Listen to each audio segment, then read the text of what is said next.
Hey, what's up, guys? Welcome to Law-Splaining the Interwebs. I am your host, Nick Rekieta of Rekieta Law, small law firm in central Minnesota. And with me today is Mr. Null of the Kiwi Farms. Hi. How are you, sir? Pretty good, despite it being very early in the morning. That's okay. Well, I mean, that's what you keep saying. I'm pretty sure you're just in Wisconsin or whatever. And I don't buy this Europe stuff for a moment. Well, it depends on who you ask, because the people from Virginia, they keep servicing my mom's old house. She doesn't even live there anymore, but that's where all the papers go, and nothing can persuade them to do anything else. So you're not alone in that. What papers are all your threats of lawsuits and stuff? No, all the actual servicing for their soon-to-be thrown-out lawsuit goes to an old house that me and people from my family have not lived in for like over a year now. Now, is this the Mountain Jews? Yeah, it's the Mountain Jews, my favorite. They've given up trying to actually sue me, or at this point, yeah, they've given up on that. They're suing the judge for They literally seem to believe that I am a high-ranking Mason, and I am using my Masonic ties to convince the judge to throw out their very, very stable and accurate constitutional complaints against me. Why? And why? These are special people. Oh, they've been. Here's the thing. I think they've kind of internalized that the forum's not going away. So they've taken to posting on the forum that they've sued 5 times to try and take down. And they've been arguing for stuff like the world being flat. They've been arguing about their Torah interpretations and all. It's just complete, absolute nut job stuff. Oh, God. That's fantastic. I don't know how you find these people, but They find me. No, well, I mean they do, but I don't know how that you find them either. But I do love that the last thing I saw from them was actually on the farms, where they out of the blue were yelling at you and decided to implicate me. And I'm innocent. I'm over here. I haven't done anything. And they're like, you're just like that lawyer. And I was like, what? What did I do? Yeah, the internet's magical like that. You can just be talking to people who are not even trying to upset anyone. You can just be talking to people who follow you because they want to hear what you have to say, and then they get angry about it. And it's like, I wasn't even talking to you. Why are you upset? How could you even muster the energy for this? It's fantastic to me. What the hell? Anyway, but we're not here to talk about them. We're here to talk about someone else. A very special individual, dear to the internet. And a guy I am really not familiar with at all, so I'm hoping you'll help me out here. A guy by the name of Darkside Phil, right? DSP, an internet superhero. Yeah, I spent about 15 minutes today watching some clips of DSP, which is saying something, because that 15 minutes took hours to get through. It depends on what you watch. There are some things that, I mean, if you just listen to him in his normal streams, they are completely insufferable. The worst thing that he does, and he's been doing it for literally a decade and has never bothered to improve it ever, is he snorts constantly. And it's like if this is your job. Yeah, no, well, yeah, kind of. It's like just like inhaling snot, and it's constant, perpetual, and it's weird because you can tell his you can tell his temperament, because if he's really angry, he'll snort like aggressively. And he's like a boar. Yeah, and it's my thing is just like, look, dude, I know it's probably gonna look weird to have like a nasal strip on, but if this is your job and these people listening to you are your clients, get a nasal strip on and people will forgive it. It'll be like a goof. It'll be like a home. If he wore a nasal strip every day, it would be like a facet of his character that people would draw in fan art and stuff. He could do like the black markings under his eyes, like he's playing football. To go along with the nasal strip, that would be great. I think that That would make him better looking immediately too. The less of him you see, the better. It's just a total and complete lack of concern for his audience. And something that gross and weird and obnoxious is like a clearance. Like nobody could even consider being a fan of this guy unless they can also put up with snorting. So like a huge percentage of the population is just immediately wiped out before any considerations of gameplay or personality are considered. And that's like just the primer on DSP.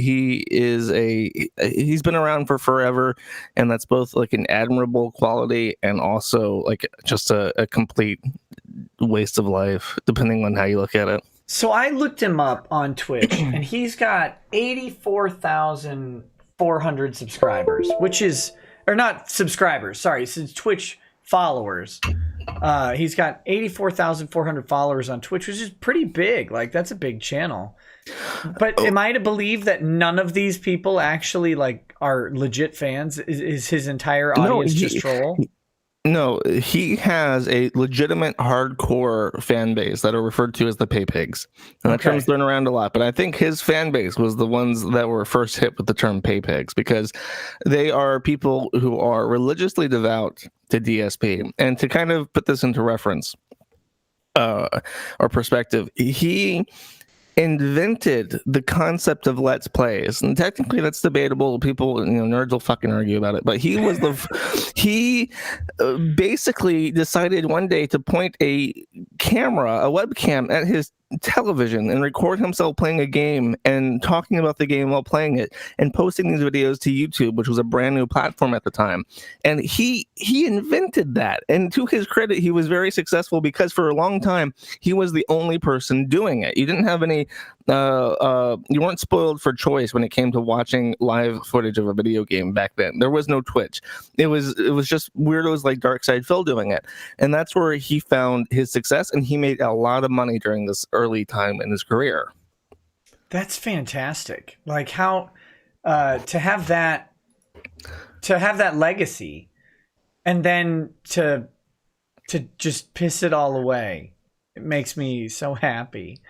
Yeah, well, he's slow to adapt, even though he was like a pioneer in this. One of the things that people will point out is that, for instance, at a certain point in time, as live streaming became more popular, there were innovations to how things were captured. So instead of capturing video game footage off of your TV with pointing a camera at the TV, you could use a capture card to get a high quality video footage.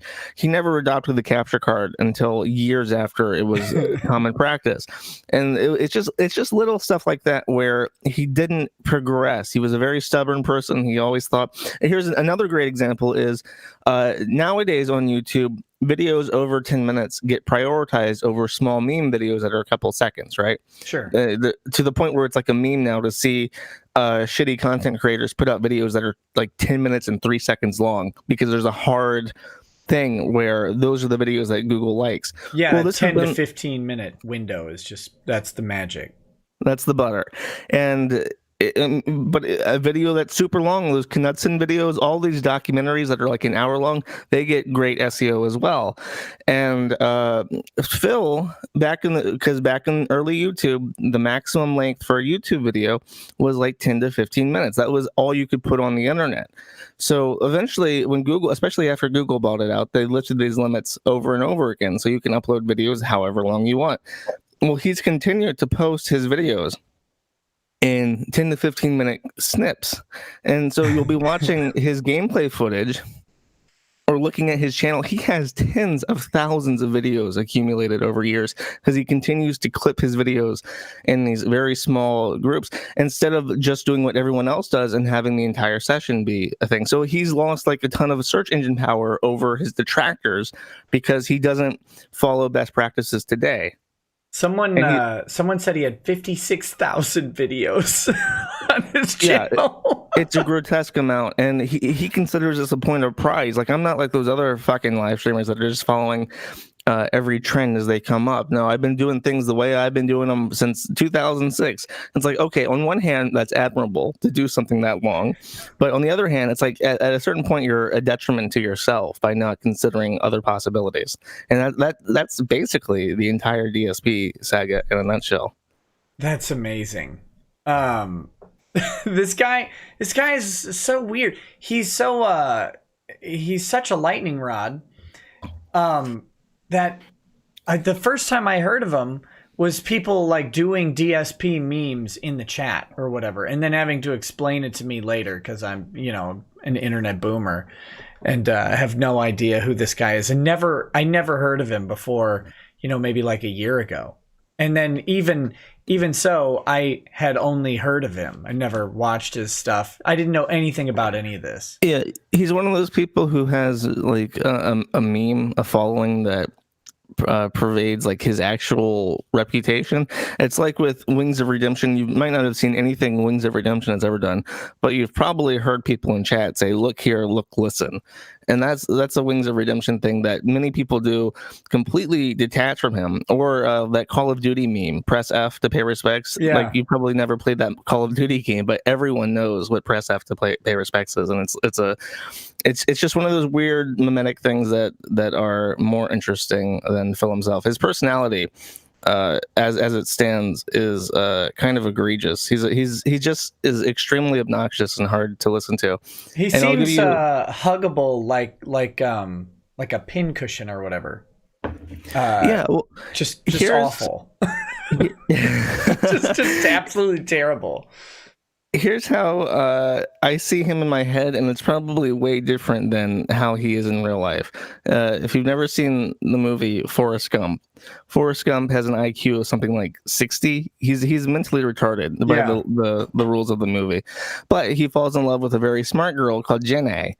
And throughout the movie, you see Forrest Gump, a man with a very low IQ who just manages to do what he's told and commit to what he wants to do.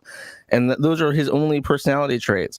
And throughout the movie, you're reminded by him and his mother that his mother always said, "Stupid is as stupid does." And you see that in contrast to Jenny, where Jenny is very smart but acts stupid, so she's the real idiot, as opposed to Forrest Gump, who is stupid but acts smart, so he's smarter than her in the logic of the movie. Right. And DSP seems like a very stupid person, and there's nothing wrong with being stupid, but there's a little bit wrong with it. No, go ahead. No. Go ahead. No.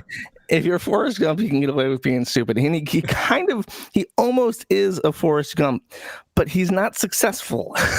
It's like if Forrest Gump did the marathon without anyone following him, or playing ping pong without actually being good at ping pong, or starting a shrimping company. Wouldn't it be a bunch of people following him and just telling him he really sucks at running like the whole time? That seems like a better analogy. Well, it's because he does suck at running. I know, but they'd be like, "Why are your knees up so high, you weirdo?"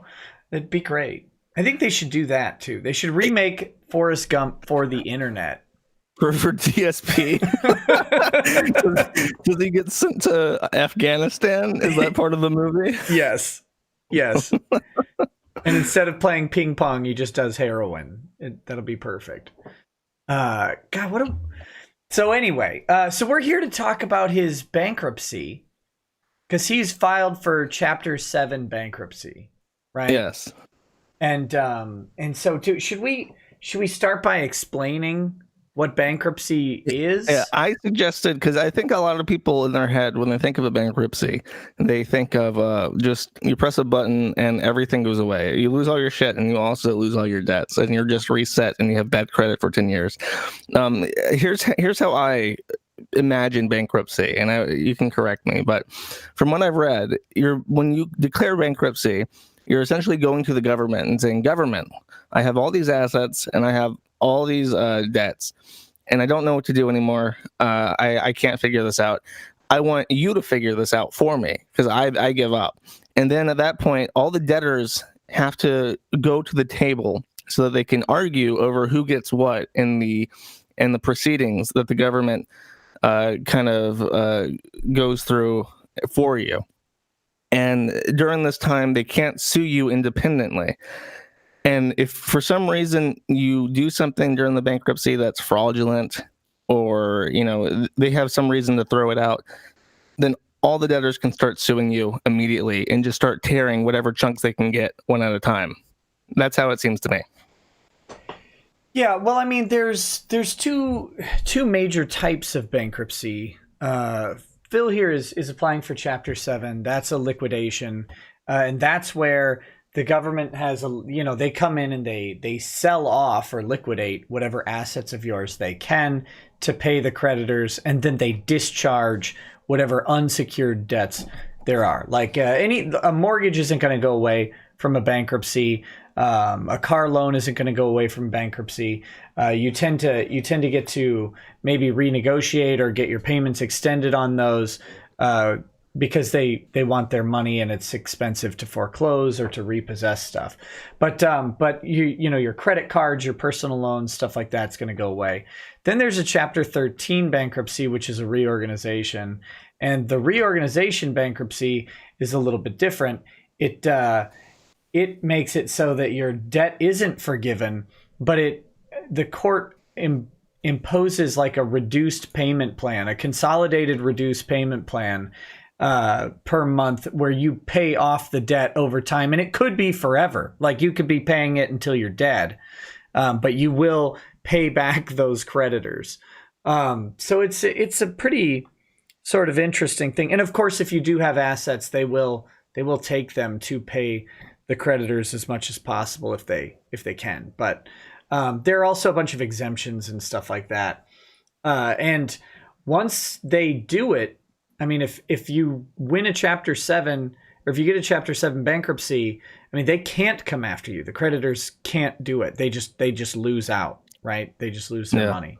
But there's qualifications and all of that involved in it. Income requirements, there are exemptions on property, because they can't like just take your home and car and all of that stuff from you. You still have to be able to live, and they want you to have a car so you can go to work and stuff like that. And they let you keep business assets up to a certain amount. And it's different for every state, and the feds have their own requirements. It's a real pain in the dick. Yeah, it sounds like a very technical and not fun aspect of law. No, it's awful. And remember, the people that you're serving when you're doing bankruptcy law have no money. So you have to get paid upfront in cash typically, because you can't, by the function of how bankruptcy works, you logically can't incur a line of credit or extend a line of credit to them for them to pay you over time, because it would be discharged by the bankruptcy. You see what I'm saying?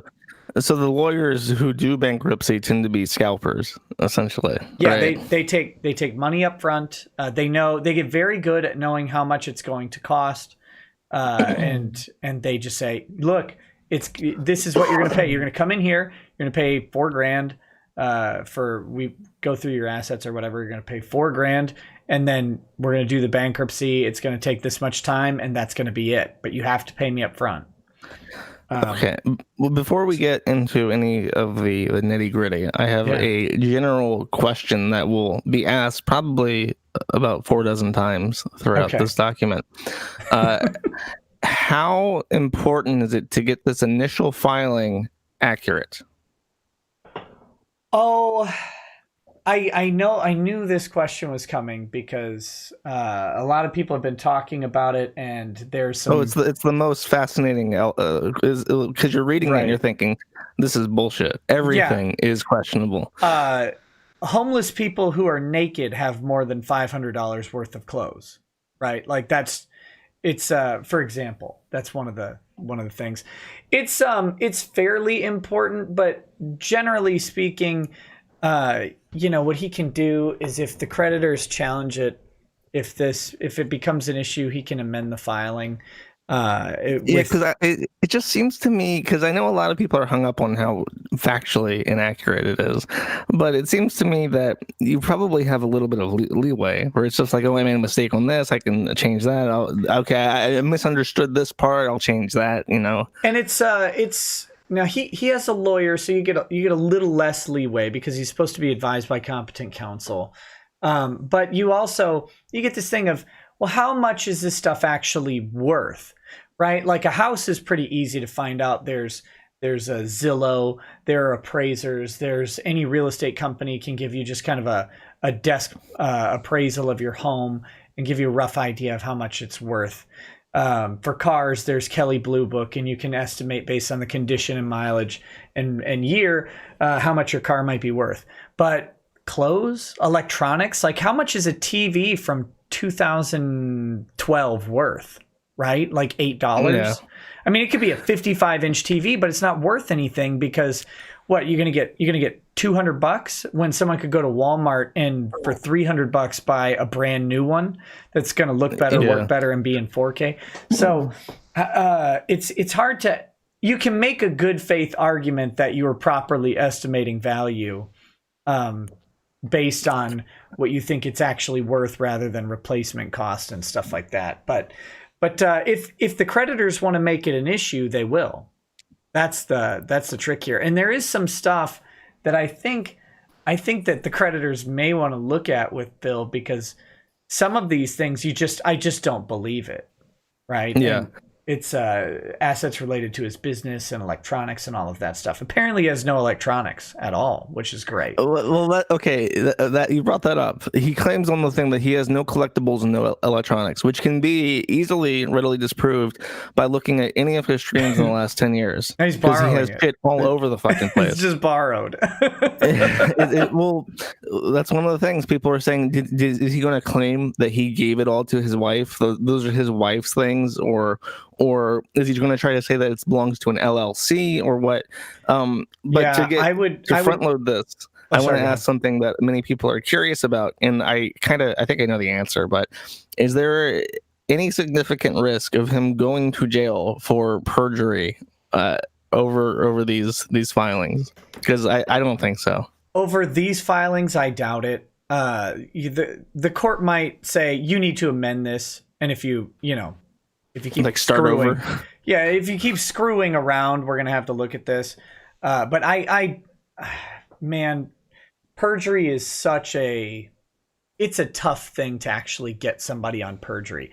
Like, because the ultimate answer is I didn't lie, I'm just retarded, right? Like that's yeah. I wasn't trying to lie. Just like you said earlier, I just didn't understand. Well, your lawyer said this, but she tried to tell me, but I just didn't, I just didn't get it.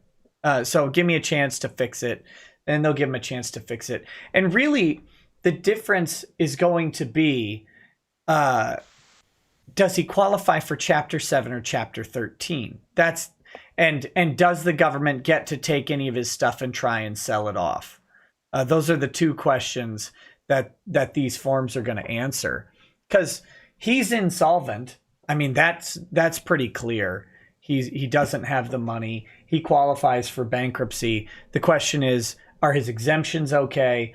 And then does he qualify for Chapter 7 or Chapter 13? That's the ultimate question. Because the big difference is if he's Chapter 7, if he meets the poverty requirements for Chapter 7, he can be absolved of his debts. But if it's Chapter 13, even if he goes through the bankruptcy, he still owes everyone their money. Right. Yep. He will owe them money forever. He'll be court ordered to make payments. Not making those payments can undo the bankruptcy and then allow the creditors to come in and sue, or pursue other collection efforts and stuff like that. So you have to make your bankruptcy payments every month, or else they will let the creditors run roughshod over you after a few missed payments. So, it's a mess. So should we start going through these things? Sure. I think I have a little bit of information about everything he claims, so it might take a while. Yeah. Well, we'll see how it goes. So here I've got it pulled up. It should be, it should be on the screen there, and well, it'll catch up to YouTube in a second. Oh, I do have a bunch of super chats that I should probably hit right away, because they're sizable ones. So let's get these out of the way as well. Tommy Brews B Reviews says, "Hi Nick, Can't watch the show live tonight. I just wanted to say what's up to Null and that Danny Brown is the greatest rapper ever. Danny Brown, no, ban him. Ban him from your streams. He's not even on. He's not even watching. He can't watch live, so. Oh. So I banned him there. He got okay, good. Angel of Death DXD says, hey, been working dual 8-hour shifts each day to try and cover this myself, but I'm still in dire need of some assistance. I'm not allowed any more overtime. Thanks. GoFundMe /F/drug-dorm mates. That sounds like a good story right there. Drug dorm mates. So you guys can check out that GoFundMe if you want. I don't know anything about it. Nixex says, a friend at work asked me about my bestest Nile mug, so I explained who you were and casually recommended your Greer videos as a start. A couple days later, she messaged me on a company Skype. I get you, Nixhex. Oni-chan says, Nick, thanks for always thinking of me and telling me how to spend my money. By the way, my boss is still waiting on that solution to the physics problem for our research proposal. Maybe on tonight's stream. Thanks again. I have no idea what that's about. I don't know.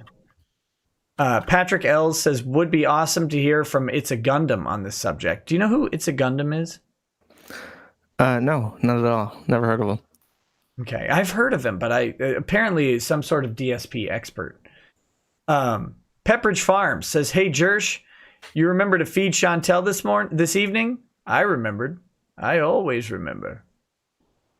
Oh no, I can't escape it. You are one of the worst offenders for perpetrating. I haven't said a word about feeding. I've been holding my tongue. I was going to dump it all in after about an hour when you're lulled into a false sense of security. Oh no. And then I was going to make chewing sounds at the mic. I love Adblock says, please talk about King of Pole's dad totally not watching the cheese pizza Null. Oh, King of Pole, his father was a sheriff in Florida, and he got arrested on child pornography charges. That King of Pole is very adamant was a false indictment, and that the person just looked underage, but the prosecuting attorney really wanted to get a big child pornography conviction before their election. She's really a 500-year-old elf or whatever. Hey, it works. It works for everyone else. Have you seen? So, just a brief sidetrack into anime. Funimation licensed this show to do a simuldub, and it was called Interspecies Reviewers. It's these guys who go around to like brothels of different species, and they do like Yelp reviews of it or something, and it's pretty graphic, right? And they aired I think the first 4 episodes, and then 3 episodes, and then they canceled it. They canceled the English dub of it, and they said it went against their standards. But it's like, oh my god, it's great. Have you seen anything about it? No, I haven't heard of this. The last anime I heard that upset everyone was Goblin Slayer. Yeah, Goblin Slayer is funny for its own thing, but I heard Goblin Slayer is only really like the first episode is that's from what I understand. It has like this really weird like rape scene in the first bit, and then the rest of it is about the actual goblin slaying. Yeah, but make no mistake, Interspecies Reviewers doesn't get quote unquote more tame after the first episode. It only goes up from there. It's great, hilarious. I love these stupid anime companies pretending that this isn't what they were buying, right? Like they were buying this idea. And I'm sure if it was a huge success, Funimation would still be doing it. And if you see the art, like the cover art for this thing, there's no mistaking what this was. It's so funny. Okay, so anyway, King of Pole's reasoning was one of the best things I've ever seen. Only Nick Bates' legal strategy was better. So his reasoning is just that it's a big conspiracy, or is there something else to essentially it? I don't know. It is Florida, man. I give a little bit of credence with that. You know, I'll say though, prosecutors who make headline convictions make governor. Get elected. Yeah, they get elected. Yeah. Or they get appointed to judgeships and stuff like that. the prosecutors in Trayvon Martin's case, one of them moved on to a judgeship. Others are, became partners at law firms and stuff like that. They move along well. It's good work. Next is at Zuma99 says, "Hey Nick, here's some whiskey money to help with the blood pressure after having to put up with the mass loss of brain cells because of those Ronversations. Keep up the good work, man. You're awesome." Just so you guys know, Ron has given me at least another show full of Ronversations to share with you. Ron is one of the Weebors people who are doing like depositions, right? Yeah, it's Monica Rial's perpetual fiance.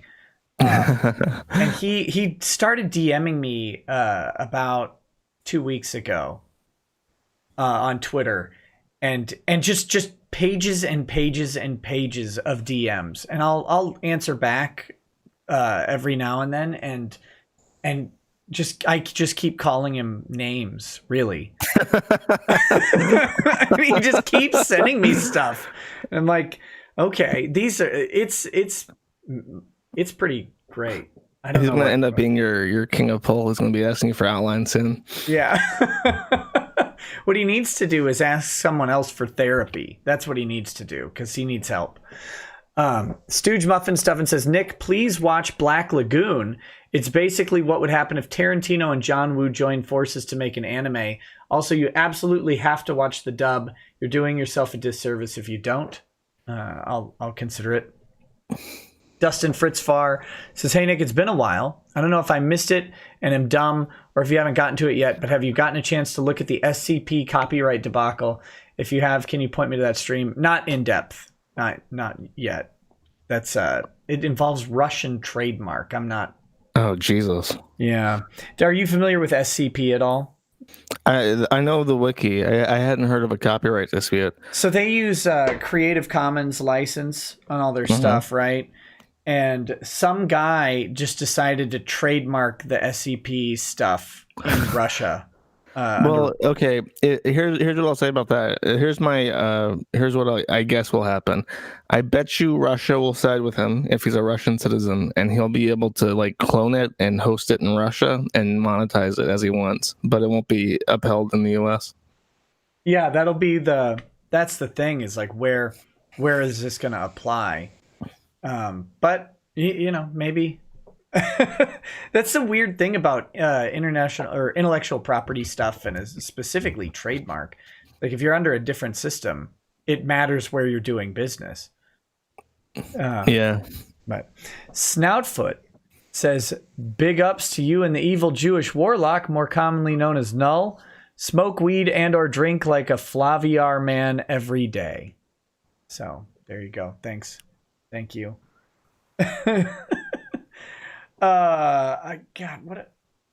Okay.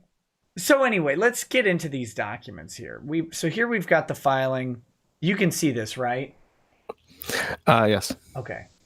So this is the voluntary petition for individuals filing for bankruptcy. I did go ahead and I made a good faith effort to redact any addresses, portions of account numbers, or social security numbers. I mean, there are no full account or social security numbers in the document, so I did try to blank them all out. So hopefully I didn't miss anything. But so these are just the information pages up front. And the first thing that struck me in this is that he has two properties. He has one in King County, Washington State, and then he has one in Connecticut. Yeah, all the way across the world. That's been a point of contention for a long time in DSP's history, is that he constantly begs for money and says, "I need this money to pay off my taxes," or whatever his most recent crisis is. And people are just asking him, like, "Why don't you sell the condo in Connecticut?" And, I think it's answered in this document. Right? Oh, yeah, because he's under it. He's $40K underwater on it. I bet he bought that thing like in 2008. Oh, he had to have. Yeah, to lose $40,000 on a property in Connecticut. Yeah, he bought it at the bubble. Yeah, and his credit is clearly a disaster. So there's no way he was going to refinance that thing. Yeah, it's a mess. So I'm guessing he He probably was making more money a couple years ago, right? Yes, I think his finances have always been in decline since the height of his thing. I don't think he's ever had any kind of rise, but he makes a lot of money. He makes an amount of money that I'm enviable of, because it's something like, I mean, it's not insignificant. It's, well, I want to say it's like, going by his filing, he makes $4,000 a month. yeah, good And then money. his wife makes an additional like $1,200 a month, something like that. She works part-time at Kroger, and that was a funny thing, is seeing that in the document, because people had been speculating that she worked at that Kroger for a while, and he always denied it, but then he had to write it in this document. He was by the way, very, very unhappy about having this be public, and one of the things, when he announced the bankruptcy, he told his story about talking to the lawyer, I think before he found the bankruptcy attorney.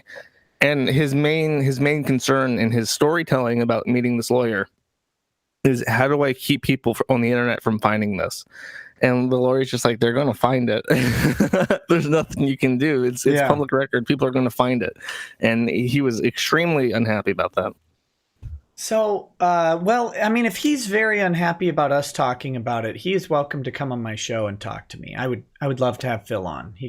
We can talk about it. He's no chance in hell. I don't think he's ever once ever entertained any offer to come onto a third party environment where he can't like shut people down and have a conversation. I don't think he's ever done that.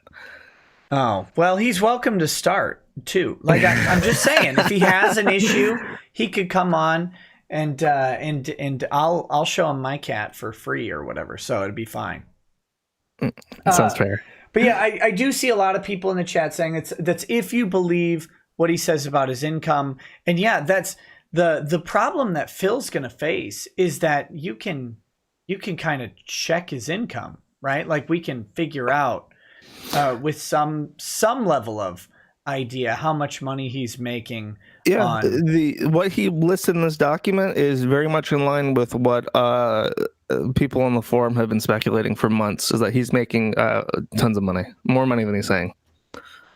Yeah, and he'd almost have to. With a channel his size, I can't imagine not. But I mean, I don't know how many actual subscribers he has on Twitch at any given time. The person, I think it was Soap Queen, it might have been actually, what they did is they went through and they meticulously counted all the bits, all the subscriptions. They counted everything, and they put up a thing and said, I think he makes about $4,000 a month. And it exactly matches what he says on his forums. But so he doesn't make any other money though? Like he's got to do something else. What about? Does he not have a YouTube channel? No. Well, he does, but I think he's banned from AdSense. I think that's one of his sagas, is that he did something and he's been on and off AdSense. Because he got his start way back when he was part of an MLM. And they did the AdSense for him, or they just monetized his channel and cut him a check that was fake income. Like that's been a huge. I think he got banned off AdSense at some point, and he tried to do it with like a company to make a new one. He's like, it's a mess. I don't think he has AdSense though. He has a Patreon. Oh, he has a Patreon. Mm-hmm. How good's his Patreon? You just chuckle snorted when I asked. Oh, did I? No, sorry, I was reading chat because everyone was yelling at me. They're saying 8 to 10K a month. Yeah, that's what I meant. I don't know why I said 4,000. Because that's what's in the document. That's what's net. It's 10,000 minus the 5,000 expenses. There's no way he has $5,000 in expenses. Well, I mean, maybe with the 2 properties, I guess, but I don't know. His expenses are a funny thing to go through, because they're not just funny because it's him. This is something that I think when people, when you sit down to do this stuff and you try and value out your life for like life insurance policies or for homeowners insurance policies, and you really get into the math of like how much your stuff is worth and how much it would cost to repair, we way underestimate how much crap we have. Like I'm sitting next to, I mean, I've got these bookshelves behind me, but those are all like collector books, so I'm not going to count those. But like on either side of me are these bookshelves. And I mean, you got hundreds of books on them. And you have to imagine that the replacement cost of each one of these books is at least $5, right? So I'm sitting next to thousands of dollars worth of books, but it doesn't feel like thousands of dollars because it's just like little crappy books, right? It doesn't come across that way. And when you look at your underwear drawer, you don't think, well, that's like $300 worth of underwear. You just acquire it over time, so it builds up. Or socks, dress shirts, $30 a shirt, $50 a shirt. That's if you dress cheap like me. So I think some of his expenses and assets are just grossly understated. Yeah, and to the people in chat who are angry that I've not mentioned certain things, I'm waiting for the appropriate time to mention certain things. We're getting there. We've got a long road. It's a long stream, yeah. $500 to fleshlights. Exactly. Okay, so he's this is interesting. So he says he's not a sole proprietor of any full or part-time business. That's wrong. He automatically off the bat wrong. He has Burnell Industries as a sole proprietorship in the state that he's filing his bankruptcy in. Okay, so that's a problem. Yes.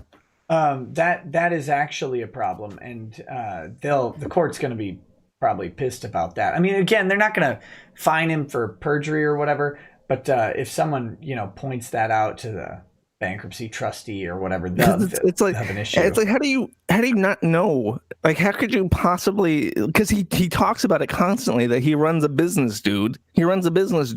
He yeah.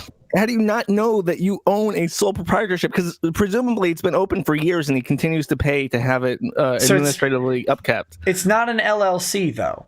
No, it is a sole proprietorship. So you just flat out. Immediately, right off the bat, first checkbox wrong, demonstrably wrong. Can prove it's wrong in 30 seconds. Oh God! So he's not filing under Chapter 11. Yeah, because that would be a mess. Do you own or have any property that is a threat of imminent and identifiable hazard? Oh, excuse me. No, I don't think so. There was some drama with his Connecticut property, but I think that's fine. I received a briefing from an approved credit counseling agency. Okay, so you gotta seek credit counseling before you can file bankruptcy, which is very minimal. It's like a phone call. Are your debts primarily consumer debts? He says yes, but I don't think his debts are actually primarily consumer debt. Well, I guess yes, rather than business. Do you want to know what all his debt is? Well, I was saying real estate is more of a debt than his revolving. Is that considered? Because I thought it would be like floating like credit card debt. I think this is just consumer versus business based on this. Even question. then, like his properties aren't business properties. He doesn't rent out the Connecticut property, I don't think, and he can maybe claim that he has a home office, but that's not half the expenses of his mortgage. I think it's all consumer.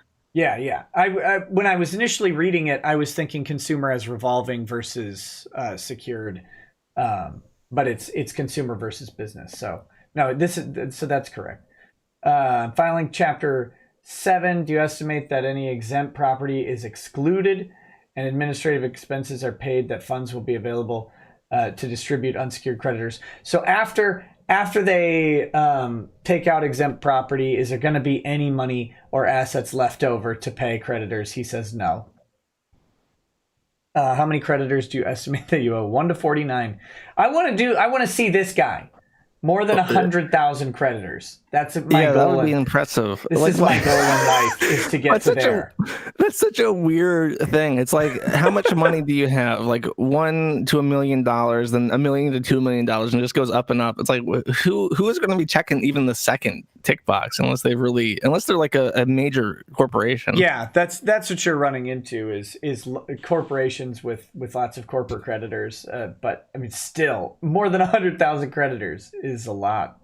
How much do you estimate your assets to be worth? So he says between 100 and 500,000. That's probably correct. Yeah, just based on the real property.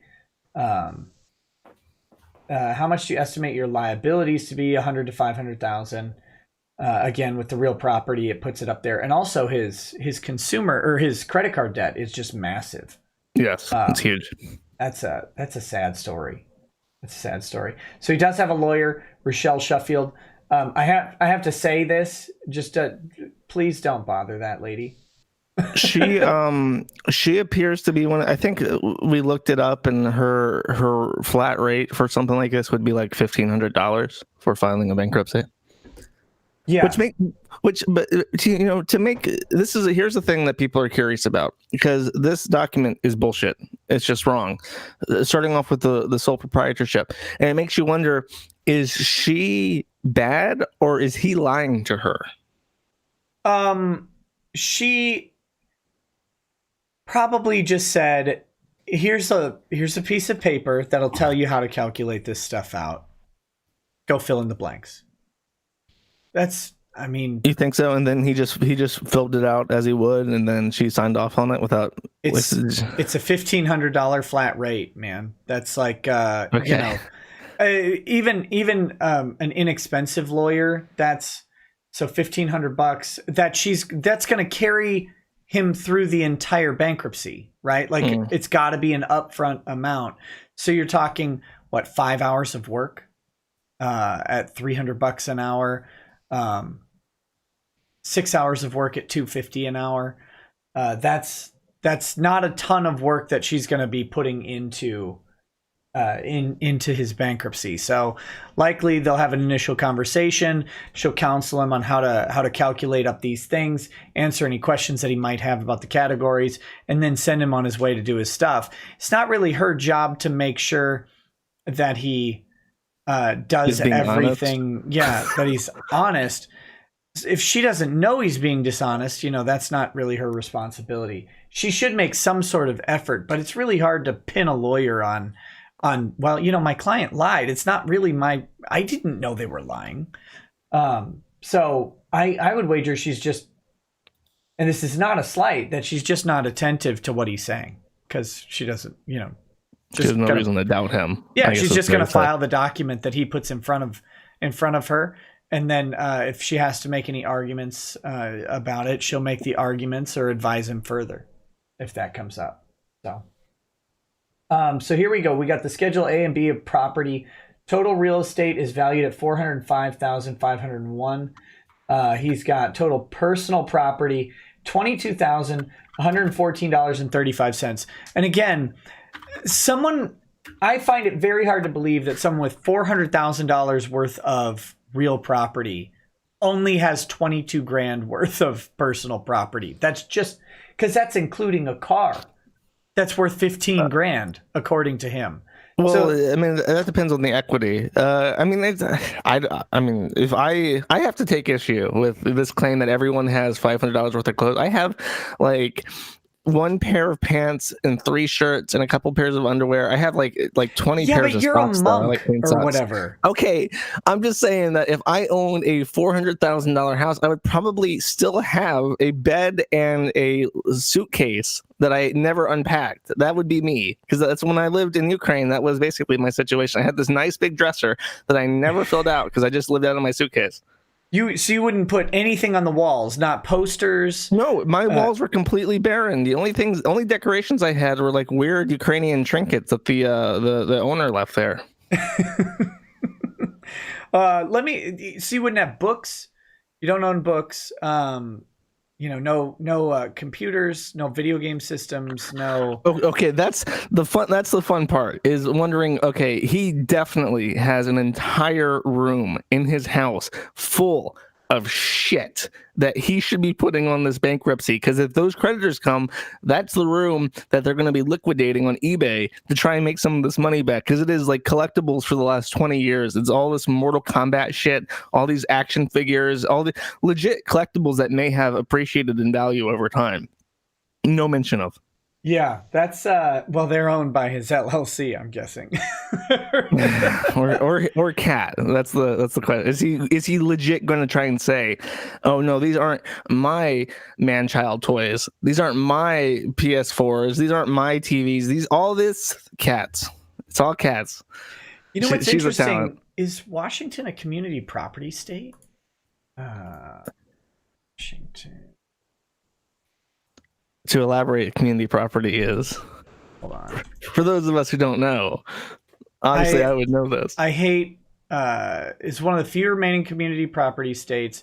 Items considered marital property are generally split equally. So that means that she automatically owns half of what he owns, except for stuff that he brought into the relationship. When did he marry this chick?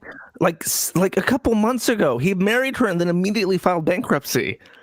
Maybe he married her, gifted her a bunch of stuff, and is filing. That doesn't always work. That might be improper transfers, but that'll be interesting to see. April, someone in the chat says. April. That's when they got married. That's not her name. Mm-hmm. Okay. April of last year. So he's been married for he's coming up on a year. We got to congratulate him. Total personal property, 22,114.35. Okay, now I know.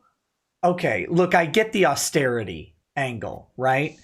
And you know more about DSP than I do, and the chat knows way more. Is this a man who doesn't own anything?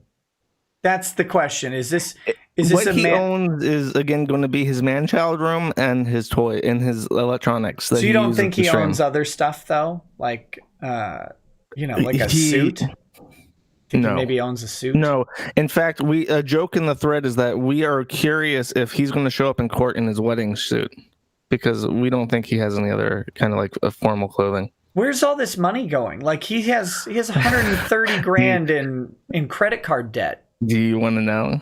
Do you want to know where the money goes? Yeah. Are you sure? Can you handle this? I can handle so much more than I think. The top autists of the Kiwi farms have spent innumerable hours researching this topic. And why is the Kiwi Farms the funniest website on the planet? It just is. Because truth is funnier than fiction. That's why. That's true. We believe that $40,000 of this, around that range, went into a mobile gacha game about WWE. Wait, that he was developing or that he was playing? That he was playing. He doesn't develop things. He doesn't make things that gain in value. I don't know, Are you joking? So, I didn't think it would gain in value. I think maybe he developed a game and it just tanked. Like he just dumped 40 grand into some sad program. Darkside Phil used to be a competitive player of Mortal Kombat or whatever. Someone's gonna get mad at me and say, no, it wasn't Mortal. It was a fighting game. It was a fighting game, like all the fighting games that people love. And he was never a winner. The closest he got to winning was 4th place on this weird cartridge for a Mortal Kombat game that half the competitive players boycotted the tournament for. Evo. And Street Fighter. Okay, he was 4th at Street Fighter Evo like 10 years ago, and he got 4th, and he still puts that in like his professional profile that he was a world champion Street Fighter Evo player or something. And Maddox was a self-professed good at Street Fighter player also. Okay. But he's been desperate for a long time to be a winner, and we believe that in this WWE fighting game on mobile that you can pay to be a top one, because he came in like 4th worldwide in like the season for last December. He came in 4th because he put in so much money that he just wins by default because he has the best champions that would take like thousands of hours of grinding to get naturally. And so you're alleging that he took out roughly $40,000 in credit card debt to pay for a mobile microtransactions on one game. Yes. In fact, people were laughing because we really couldn't believe that he would call this money sync account. They call me DSP, which is like the same account name he uses everywhere. And it's like, this has to be like a joke. But then it's like, how can it be a joke if it's $40,000 worth of shit? Did someone have a whale account that they renamed? Can they do that? We went through all the steps, and then we started looking at the last online time, and it synced up perfectly. Last online right before the stream, last online right after the stream. And you could see him sometimes during streams pulling out his phone and playing on his phone during like his streams, and you're wondering like, what the fuck is he doing on his phone? Like who is he talking to? He doesn't have friends. So we believe that His life can't be this sad. No, it is. This is because there's no other possible explanation. And it's just, he wanted to be the winner. He wanted to be number one. He wanted to be the best fighting player for Street Fighter or whatever the fuck. And he came in fourth on a cart that nobody played. And that was his legacy. And now it's like he can pay money to be a winner in this game. And we think that's why he's so addicted to it. Oh my God, that can't. Oh, good. I wonder, those digital assets aren't transferable, are they? Damn, that would be great. Right? What if the court could auction off his? Mandated eBay auction for They Call Me DSP on mobile. WWE. So funny. Could you imagine? That would go for a fortune. Like, there'd be someone out there who, like, they could take over DSP's account. That'd be great. I'm sure there's a whale out there who really wants that game. Was like, whoa, this is like a $40,000 account. I can spend $10,000 right now on eBay. Yeah, but do you know, like, you could crowdfund and channel the autism into the meme of buying DSP's account, and it'd be even funnier, right?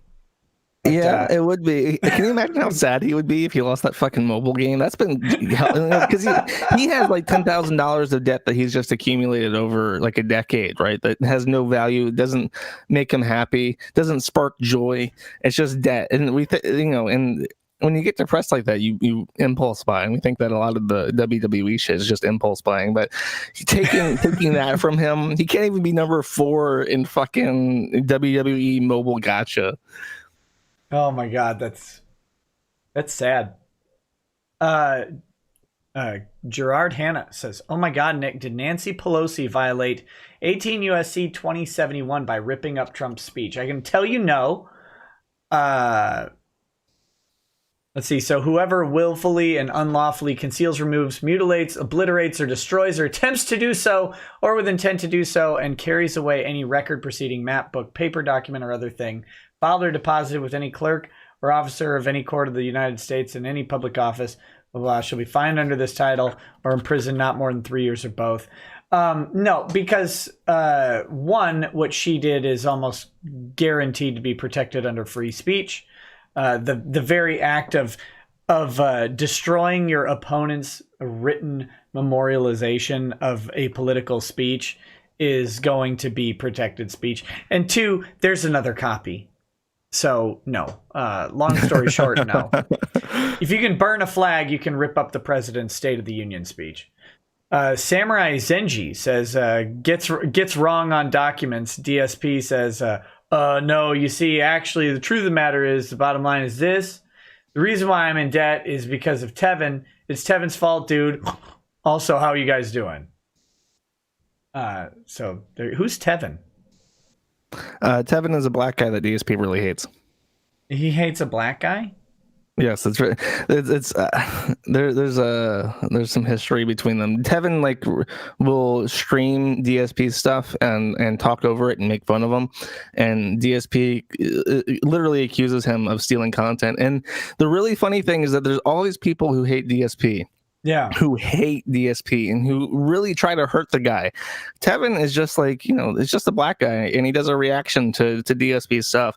And for some reason, DSP hates Tevin more than everyone else, like more than the people who actually fuck with him. And it's kind of like DSP.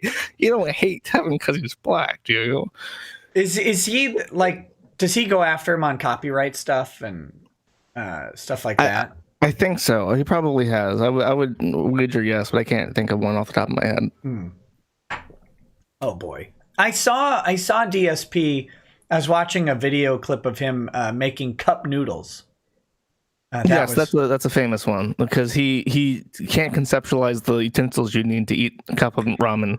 Yeah, he had like a towel with like a whole bunch of spoons on it. I don't know what was going on with that. Oh, sorry, I was reading chat because people are angry. No, you're fine. They're not angry. I don't think the chat's not angry. They're saying that DSP says he wishes he could sue Tevin for copyright infringement, but he hasn't had the money for it. But I'm thinking you were asking more about the YouTube copyright system abuse. Yeah, just in general. Yeah, because you can make someone's day terrible on YouTube through the copyright yeah, system without ever going to court or proving anything. It's a mess. YouTube is fucking awful. Yeah, for that. At some point, that's gonna come back to him. Okay, but the total of all property, $427,000. So then we've creditors who have secured or claims secured by property. Oh my god. Oh, he got Tevin banned on Twitch. That seems rude. Yeah, because I bet you what it is that he complained to Twitch staff like, oh, he's bullying me. And I think Twitch has weird rules where you can't like restream someone else's stuff and comment over it. Like you can't do live reactions like that. Yeah, you can't like. I think partners are restricted from really going after other partners or like disparaging them or anything. Yeah, and if you're a smaller channel, you can't punch up at all because you'll get shit on. Yeah. Okay, so secured claims. So these are going to be the mortgages on his property. This, to 347,666, with the bulk of that being on his main property. Although he's not underwater on his main property, he's only underwater on the Connecticut property. And then we have unsecured claims. He has $15,000, and that's his tax lien. And then he has the rest of it, $131,550, and this is all like credit card debt, from what I could tell. It's like all credit card debt. It might also be a car. Now the car would be on the secured property. Oh, okay. That's my fault. I think I said that's real estate, but it would also anything that's going to have a lien on it, your car, your house, those things are going to be secured. Yeah, he probably has 10,000 in each card, and he's just maxed them all out. Well, he goes through the individual amounts that are on every card. Okay. So we can look at that. His income, him plus a spouse, he claims $5,077.92, and expenses are $5,112.99. So he's insolvent here by his claim. The other thing, so the way Chapter 7 works is it's the test is apparently whether or not you are below the median household income for your state. That's how you go. Let's see, state median income chart. For Washington State Department of Social and Health Services. So median income for two in the family, oh, look at that, is $5,541. So he's below it by, just under $500. Yeah, and people speculate that that is very intentional. Like he's somehow feng shuied this to represent his income just low enough to pass for Chapter 7. Because if it was any higher, he wouldn't have this more lenient bankruptcy available to him at all. Right, and that is the one risk he runs with this is that Chapter 7 will draw increased scrutiny from the court. And if his creditors are paying attention and know who he is, if they have if he's more than just a faceless number to them, which, he might be, then it is possible that they could raise issue with that. I can promise you that every point of contact for every creditor that he has listed on this has already gotten 20 emails from people saying like, hey, you need to read this thread. And I'm not saying that I have encouraged that, and I've tried to quell people calling for action to do stuff like that. But there's no point. The people who don't like DSP really don't like DSP. Well, you can't tell the internet what to do. Like you just can't. They do the opposite almost all the time. That's just how it goes. I've tried to tell people that lately because not telling them what to do. I've tried to tell them, look, if you try and tell people what to do, they're going to not do it. They're going to do what you don't want them to do specifically because you told them not to. I wish more people understood that. Okay, so primarily consumer debts. So we're going to have to go. Consumer debts are those incurred by an individual primarily for a personal, family, or household purpose. So there you go. I wonder if on his taxes he tried to write off that $40,000 as a business loss. Well, he might have a better claim for that, except that he used to stream mobile games because you can do that now. There's an app where you can stream stuff to Twitch from your phone. But he doesn't stream WWE Legends because I think people, were catching on to the fact that he was a whale, and they made fun of him for it. And people were like, "Why are you begging for Twitch donations when you're spending all this money on this gacha game? People don't like watching it anyways, But if he had been streaming that game consistently, he could probably write it off as a business expense because it's like an entertainment thing for his fans. But no, Right, but then he's ashamed of it. But then that would be, that would be a business debt. And so that would cause him trouble if he did. Oh, really? That. Well, it would change the filing here, right? He's got consumer debts versus business debts. He said he doesn't own a sole proprietorship, so that if he did, he'd be going to Chapter 11 bankruptcy as a business potentially, which would have all sorts of different stuff going on in Chapter 11. Okay, I have a question. Is he going to go into detail more about his real estate? Okay, because I have a question about that. Yeah, we're getting there. So he's got his tax debt here. So from the statement of your current monthly income, total current monthly income from the official form 122A, he's got $5,733.01. Is that over here? Here's the current statement.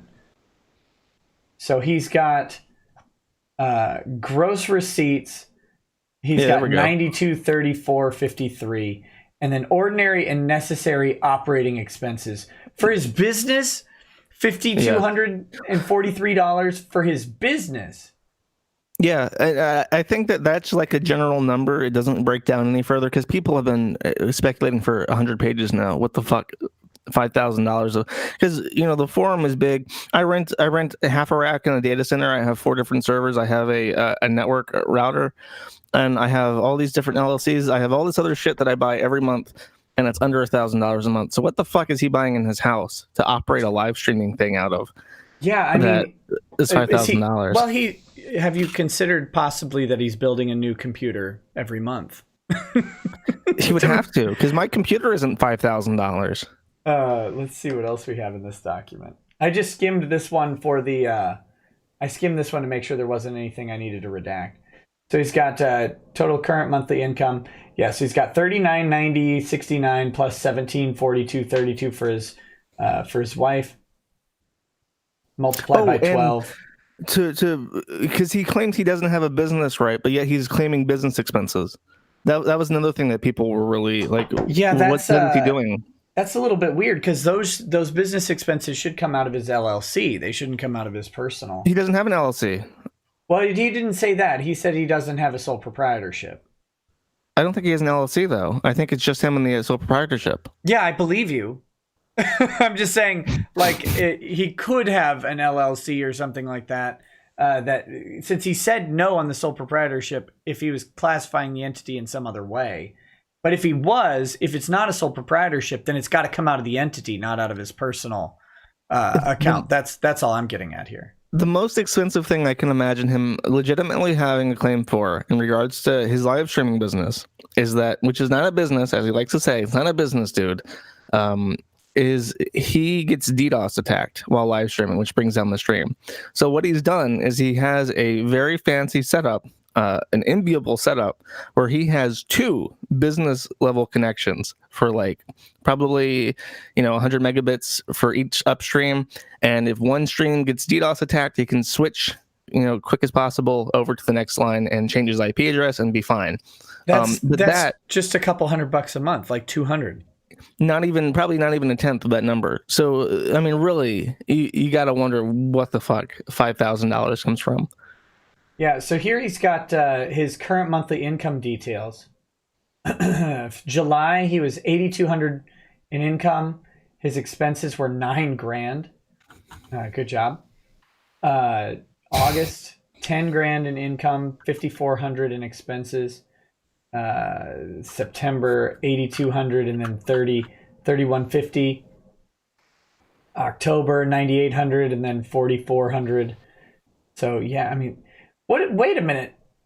How did he get this? He gets this number by having this massive loss here by having this loss here in July. because That's another thing that people bring up, is that this is, to factor this number, he specifically shows these 6 months, and I don't know if that's a part of the form or what, but it really seems like, if you check the dates, it's a very specific time range, and people wonder if he had picked different months, if it would be a completely different number, if there's a specific expense that hit 6 months ago exactly, and his income went down the following months, and that's why he picked those months, and if he had picked other months, it would have been just a completely different set of math for the entire form. If he wouldn't have had the July loss on there, I mean, you're talking that's an additional $4,000 to $5,000 of income, right?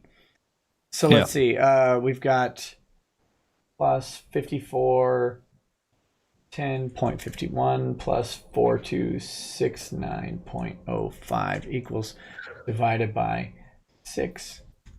Yeah, but if you multiply that by 5, and then we add 867.65, and then we divide by 5, his 5 it's got to be, did I do that wrong? Hold on, I'm trying to figure out what it would be without that 1 month. Maybe it doesn't bring it down as much as I thought it would. 5441.78 plus 1 plus 4269.05 equals divided by 5. Yeah, your so banker heritage is showing, Nick. Sorry. I have to figure it out. So yeah, if you take off that July amount, he's making $49.62.36 a month.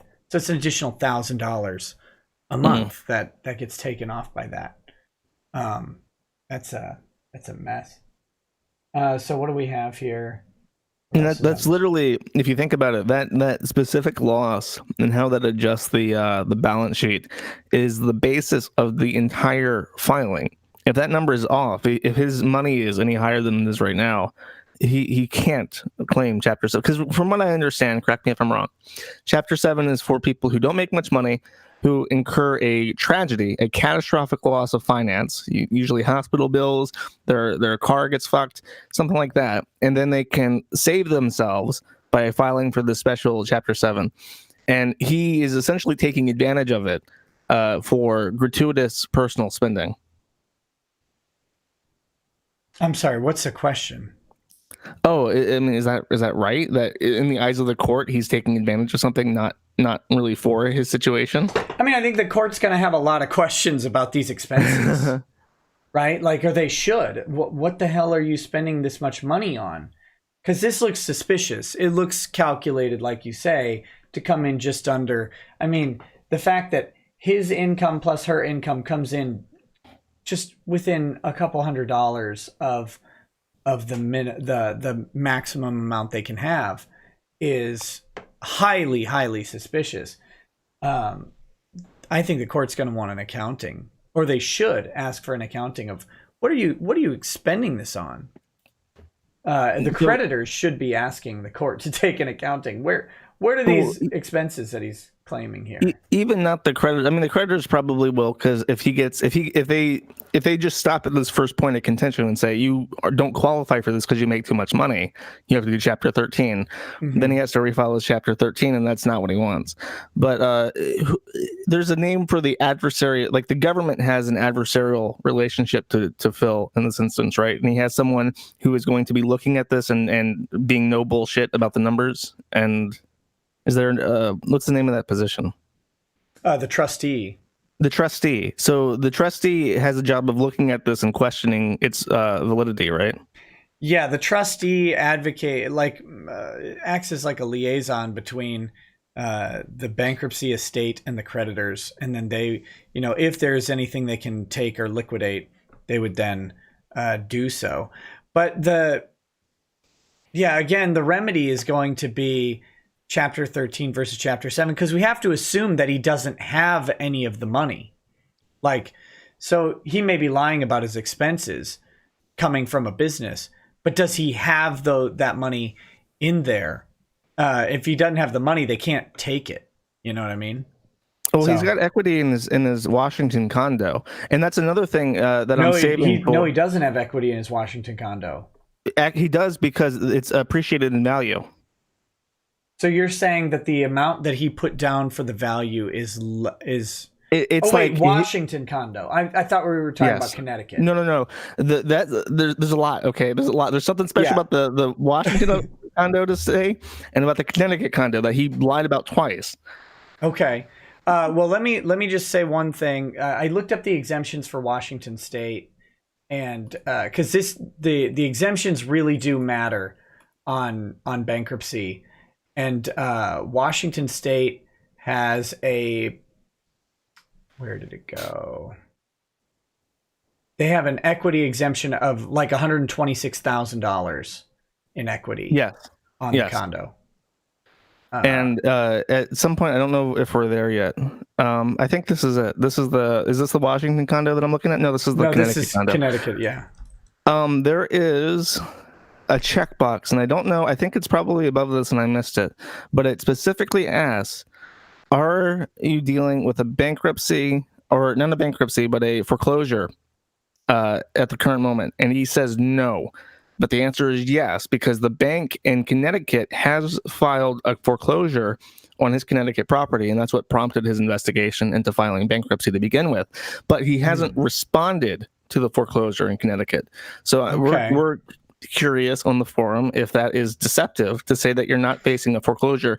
It specifically says, I think the wording is, are you party to a foreclosure?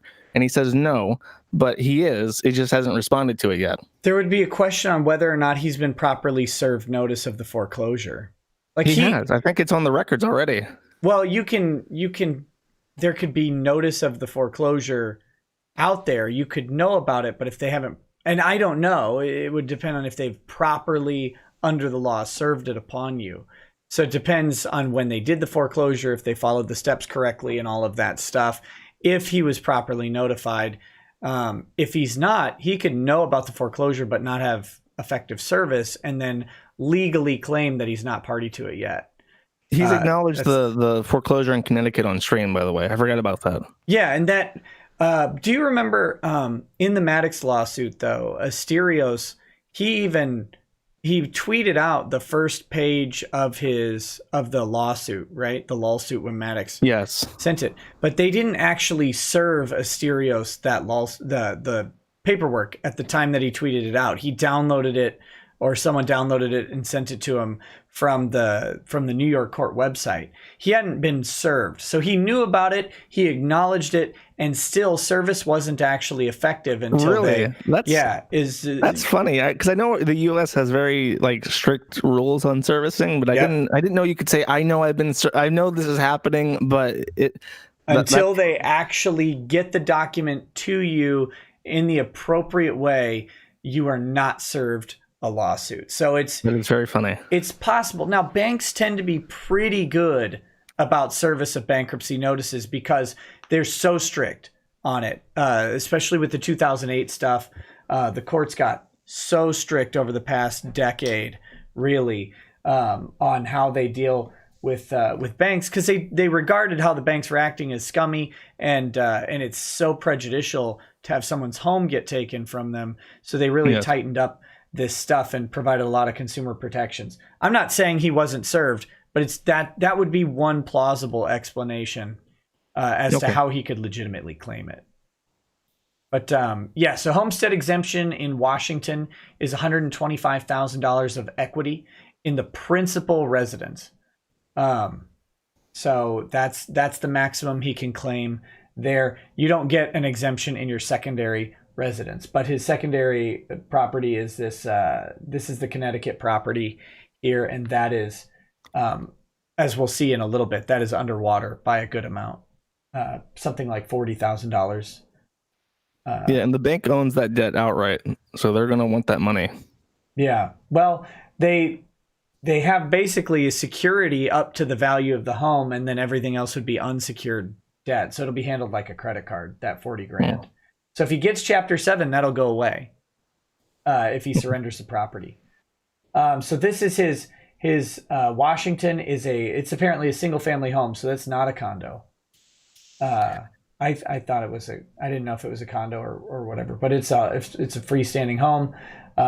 Current value is $344,890 from Zillow, which he says 379,000 less 9% cost of sale of $34,110. So that's another thing that people were curious about, is that there is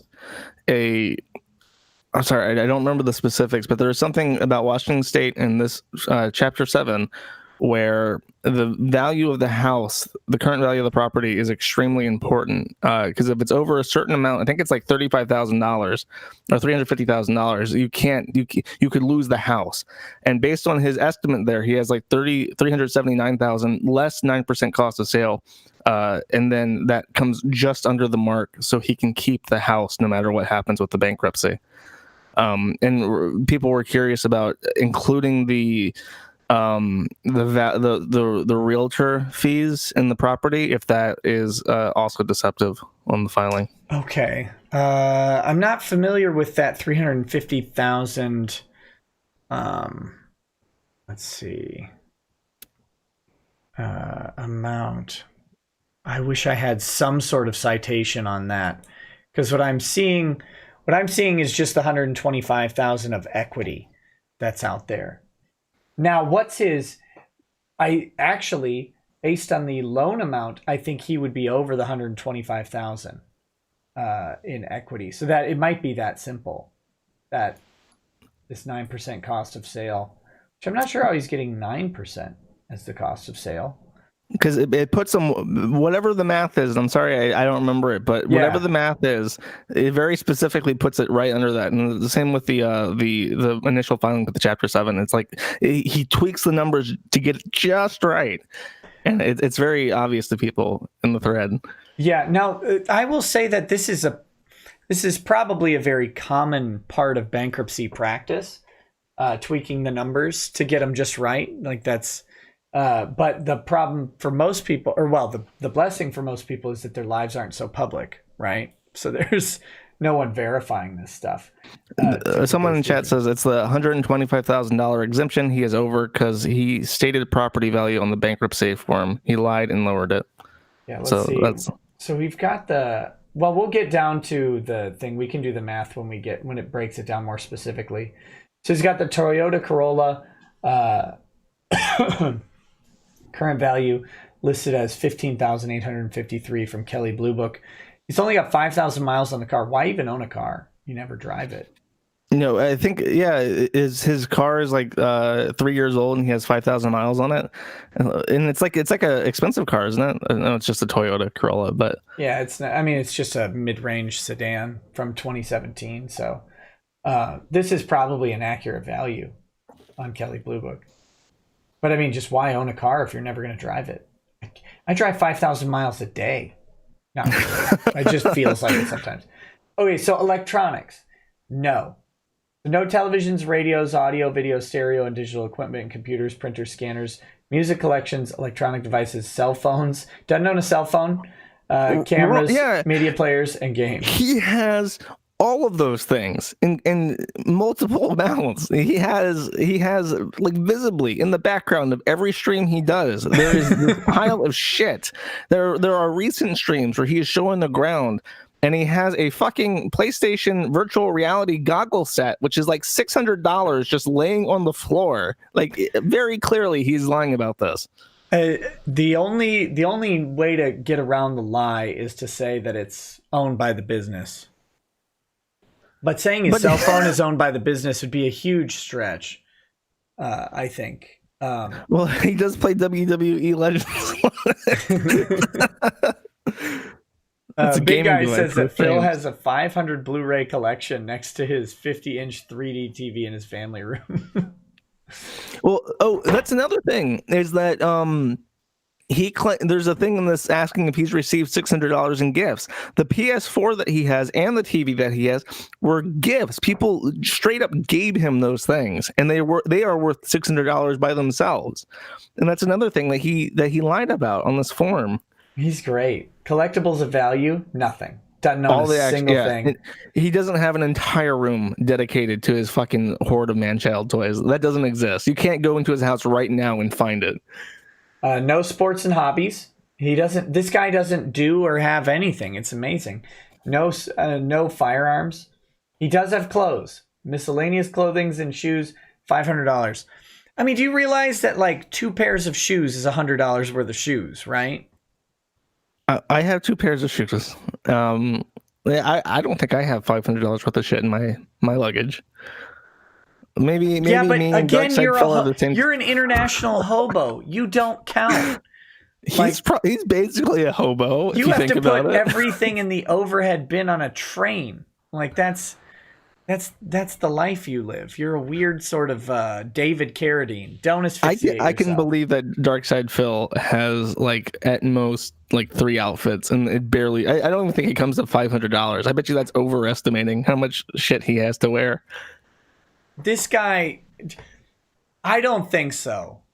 When you really get down to it, I don't buy it. Like, does he wear pants? Does he wear jeans? His jeans probably come from Goodwill. $10. No. Yeah, all my clothes telling me that Goodwill. He used to have a Beamer. He used to have a BMW, right? Look, he doesn't have to have taste. He can have a Beamer and wear Goodwill clothes in it. That's a reality. Someone who buys a Beamer will at least buy like a pair of Levi's, like at least one. And then they would depreciate in value because maybe he's saying they're all worn clothes, so now they're at Goodwill pricing. Even if he did buy it new, I'm standing for Darkside Phil here. You do it. $500 worth of shit to wear. You impale yourself on that sword all day. He does have miscellaneous jewelry worth $200. Oh yeah, he has like a watch. I'm sure it's a watch that he bought off Amazon to go on a date with. Oh, God. That's $200. He has a stack of loot boxes and fake loot boxes. All my shoes are from over the last decade. At most, I buy $20 worth of shoes. I wear shorts, $365 from Goodwill. You guys have better austerity than I do. That's why we don't have $130,000 of credit card debt. Yeah, well, I don't either. But I mean, I wear comfortable jeans. That's well, you can buy you've made enough money off super chats to go buy yourself some Levi's. The rest of us are going to Goodwill. Most of them predate super chats. To be fair, I don't shop for clothes that often. Non-farm animals. He has a cat. He has a cat named Jasper, and now there is the JQ, the Jasper question: who the fuck owns this cat? Because I think he's had it since before he knew Kat, the wife. I thought his cat has to be worth like at least $1,000, right? Like I found that out because he brought it on stream for like $1,000 or whatever. So yeah, I know the cat exists. We know it exists. People have been arguing for literally 50 pages about who owns this cat, and we're curious if it's Cat's cat or if it's his cat or if it's the if it's the business's cat. See, now I'm getting hell for my shorts. Guys, what would be really sad is if you found out how much my terrible shorts cost. That would make you more mad.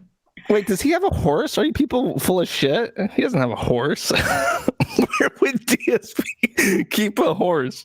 No, he just has a cat. He doesn't have a horse. I hope he has a horse too. Like I want because he wouldn't take care of a horse. That's a lot of work. Cat can empty the shit box for the cat, but she's not going to take care of a horse. She already has Phil to take care of. Synac 8 says you forgot the $200 silver snack tray for Cat's boyfriend. Oh, that's not good. They're saying Cat's the horse. Okay, I got it. I'm one page now. Okay, gotcha.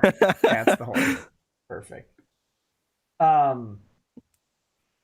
So, any other personal and household items you did not already list, including any health aids you did not list. So, no household items. No, I guess furnishings? Like no chairs or couches exist? Oh, in regards to that even, is I think he has he has one of those cripple masks that the one guy did that he had a crowdfund for. He has $3,000 of household goods. I missed it because of this line here. It threw me off. Okay. Sorry, what were you saying? I was saying that he had a cripple mask, like that one guy had a crowdfund. Well, what are A those called? CPAP, a CPAP Yes, machine. yes, he has one of those, I think. So he definitely if he has no other furnishings in that house, he has that mask. That should be a health aid right here. Yeah, exactly. Yeah. Okay. Cash. He's got cash money of $601. Boom. Boom. I wonder if there's a bankruptcy exemption for cash. Oh, he has a snore strap, not a CPAP. My bad. Let's see. Man, if he was smart, he would have been dumping all of his money into a trust to pay him. That's exempt. Trust income is exempt from Washington. Bankruptcy stuff. Okay, where are we? Deposits of money. He's got a Bank of America checking account with $460. This guy's got $1,000. He can double his wardrobe, no problem. Okay, here's a fun point of contention that everyone in chat wants me to bring up, but I've been waiting for this point. We know for sure that Darkside Phil is in possession of a PayPal account, but nowhere in this document does he mention that he is in possession of a PayPal account. Is that a critical omission? If there's any money in it, yeah. Yeah, I would consider a PayPal account to be like a bank account, bank or deposit account. Let's see. The thing people are saying that maybe he just he doesn't keep any money there, and that's why he omits it. But people think that he's hiding the dragon's jewels in that PayPal account. Yeah, it could be. I mean, so examples, and these examples are non-exhaustive. Checkings, savings, or other financial accounts. Certificates of deposit, shares in credit unions, brokerage houses, and other similar institutions. You have multiple accounts, the same institution, list each. So yeah, he should have. I mean, I would say that a PayPal is another financial account. Because it's not just a bank account. It's not just the PayPal account that you use to buy shit online. Like all of his tip money, every dollar he makes goes through that PayPal account. So it's a weird thing to admit, even if you don't keep money in it. Yeah, Twitch likely deposits directly into it. I know mine does. My Twitch deposits directly into my PayPal account. It's just easier. Bonds, mutual funds, or publicly traded stocks? No. Non-publicly traded stocks? No. Government and corporate bonds? No. Retirement or pension? No. Security deposits and prepayments? No. Annuities? No. No IRAs. No trusts or future interests in property. No patents, copyrights, trademarks, trade secrets, or other intellectual property. And no licenses, franchises, and other general intangibles. Tax refunds owed to you? No. Family support? No. Other amounts someone owes you? No. Interest in insurance policies? No. Property that is due to you from someone who has died? So no wills. No claims against third parties. No unliquidated claims of every nature. And any financial assets you did not already list? Yes. Business assets, 1,500. Maybe that's his PayPal account. Maybe. Someone was curious. He is not just facing debtors, by the way. He's also squared up against the IRS. He's on a payment plan already for 2019 or 2018, and he's expecting to have to fight the IRS again for 2019. I think those are the years. Don't quote me on that, but. He has, from what I understand, he has a payment plan from 2018, and he has used his consumer credit cards to pay the IRS. Let's just say that he gets through this Chapter 7, will the debt payments to the IRS be discharged? He has a $15,000 debt from 2018, right? That's what he's claiming here. That should blow a hole in his income and expenses argument immediately. Like, that should make the court immediately suspicious. Yeah, because he's been making less money every year. So just even from 2017, 2018, his income was significantly higher than it is right now. Yeah, but I mean, his two-person tax bracket, you've got a 25 grand exemption. Or wait, no, he was solo in 2018, right? He got married in 2019. Yes, April 2019 was his marriage. Okay, so he gets a $13,500 exemption. He's still got to be making six figures in 2018. Oh, yeah. Easy. To get a $15,000 tax bill. Again, he's got, if the bankruptcy judge is paying attention, I mean, he's got so many red flags. It'll be interesting. Dollar amount, $25.61. Do you own or have any legal or equitable interest in any business-related property? No. Wait. Yeah, that's another thing, because he claims that he has a home office, I'm pretty sure. That part of his equity is part of his business, but he also claims that he has no equity in business-related property. Yeah, but it's any legal or it's not business-related real property. It's business-related property. Oh, yeah, okay. His computer, if it's not personal property, is business property. Yeah. So his all of his electronics and stuff, that would still be business property. Do you own or have any legal or equitable interest in any farm or commercial fishing related property? No, I believe that. Do you have any other property of any kind that you did not already list? No. No season tickets or country club memberships. All right. So total real estate, $405,000. Oh, excuse me. Total vehicles, $15,853.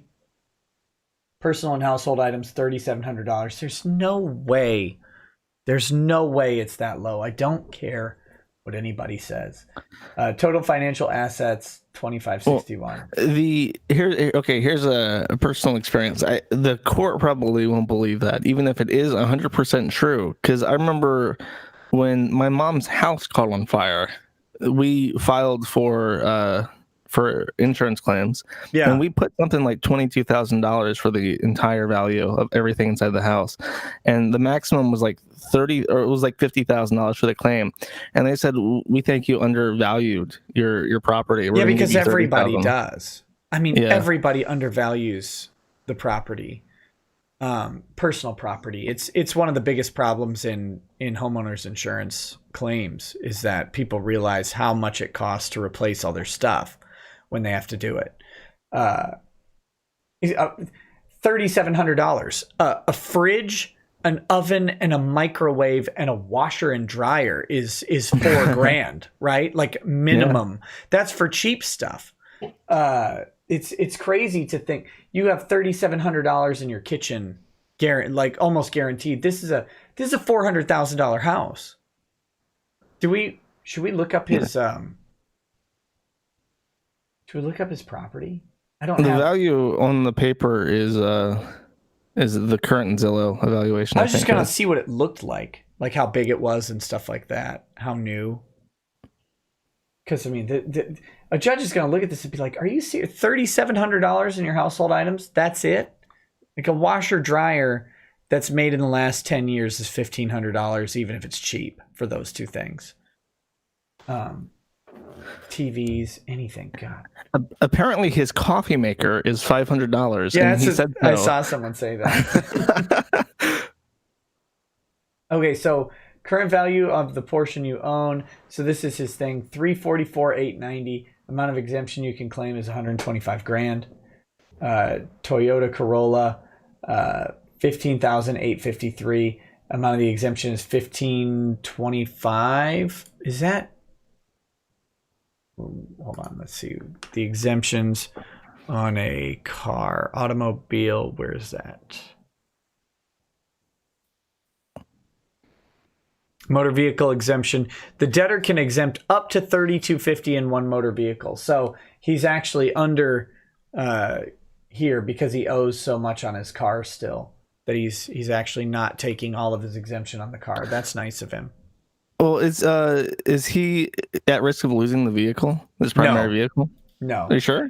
Yeah, he's well under the exemption he can claim is $3,250, and he's only claiming $1,525 because he owes like $12,000 something dollars on the car. So as long as he's paying his car note, he's fine. Okay. So because they won't take his car to try and liquidate it because it's not actually worth this much. This is the value of the car, but he owes something like $12,800 on it or whatever, which we'll get to in a little bit, or more than that. He's got to owe $13,300 or whatever. Oh. Miscellaneous house. Oh, what? Sorry. Not to backtrack, I think he might mention this a little bit up ahead, but in regards to the cat question, and this is something that we need to point out because it was talked about for so long. He claims he does not have any non-farm animals, but he will claim at some point in this document, he may have already claimed in this document, that he spends $100 a month on pet food. Right. How can this be? It's other people's pets. He's a pet cuckold. But he feeds them. He's a pet cuckold feeder. So he's gonna. Oh no! He buys cat food for like his neighbor, and then he goes over to his house and looks through the binoculars and watches his neighbor feed the cat. Oh my god! Miscellaneous household goods $3,000, clothing and shoes $500. Yeah, and I think his clothing and shoes exemption is much higher than this. Yeah, he could claim $3,500 for furs, jewelry, and personal ornaments per person. So he could have claimed more stuff there. So maybe he does only have $500 worth of stuff. Maybe I don't know. I bet you I'm right. I'm going to be proven right by the passage of time. The creditors are going to come in there, tally everything up, and it's going to be like $4.99. I'm surprised the Kiwis haven't like logged the value of his clothes based all the on clothes his streams. He's worn on all his streams, and looked them up on Amazon, gotten the exact value and the depreciation of jeans over time. I don't know. The jeans depreciate in value unless they get torn, right? Then they appreciate. Yeah, then they get well, it depends where the rips are. If they're in all the right places, you know. $200 for jewelry. $600 cash, $460 in the Bank of America account. Business assets of $1,500. Are you claiming a homestead exemption of more than $170,350? No. So he's not. He doesn't answer. Oh wait, that's only if yes. So he must have. It doesn't matter there. Okay, so creditors who have. Here's the secured claims. So here's his. Okay, so yeah, this math. This is why, yeah, that. So he owes $227,448. If his house was actually worth that $379, that brings him over the $125 easy. And he could lose his house, right? If it's over that. Yeah. Okay, they could choose to foreclose his property, sell it at auction, and then distribute any additional income to creditors. Because the logic of the government is if you have a house that's worth more than $125,000, it's time to downgrade because you're bankrupt, right? Well, they'll say if you have the equity over $125,000, then you should be tapping into that equity to pay your other creditors. Would they force him to get a lien, or would they force him to sell? I don't know. I mean, they usually they would sell. They typically can't force an obligation like another debt, because they'd also be forcing some company to incur the debt. Yeah. So that's the main thing that actually from the forum was concerned about, because it seems like on every page of this document, the primary concern of Phil is to ensure that he will keep that house. And even on live stream, he was saying how, because people were taunting him and saying, like, you're going to lose the house. And he's like, no, dude, I promise you, no matter what happens, the house is fine. I'm not going to lose the house. So that's his big concern, and what I think a lot of people are interested in is what's the over under of the house being sold? That's a good question. That's a really good question. Because it's really the only thing he has of any value. Yeah, and it's the only thing he lists of any value.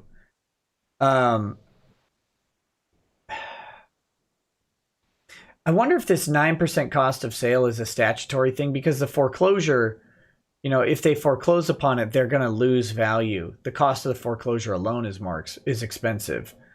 Because it feels like if they just listed it honestly, the judge will look at it and go, well, that's over the limit. We have to consider the house now. But listing the realtor value might just pass that really simple sanity check and keep them going on to the next thing. Yeah, it might. It might, but someone did say that this 379 was based on a value from 2016, so it could have appreciated from there. Likely did. And it likely has, because it's Washington, and that all the real estate in that area is going way up. Mm-hmm. What was I looking up? Oh, I looked up his Patreon. His Patreon is $376 a month. That's it? Mm-hmm. I thought it was making more than that. I think it's been tanking, because again, the detractors, the trolls. I didn't graft-tree on it. It could have been higher before, but that's what it's at right now. It definitely was at some point. The big joke right now is that a long time ago, when he was still popular with people and not everyone hated him, he crowdfunded. I think it was a Patreon stretch goal of several $1,000s to make this.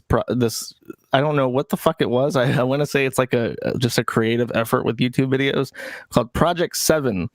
And now, many years later, Project 7 does not exist, but Chapter 7 does. Back in January of 2019, he was at $583 a month, and it's been on a steady but slow decline to where it is now. So he wasn't making a ton on Patreon ever. But I think he says on his Patreon that it's mainly just Twitch. Let's see. After being blindsided by the loss of my full-time office job in 2010, I became partnered and have been making video game live streams, playthroughs, and vlogs ever since.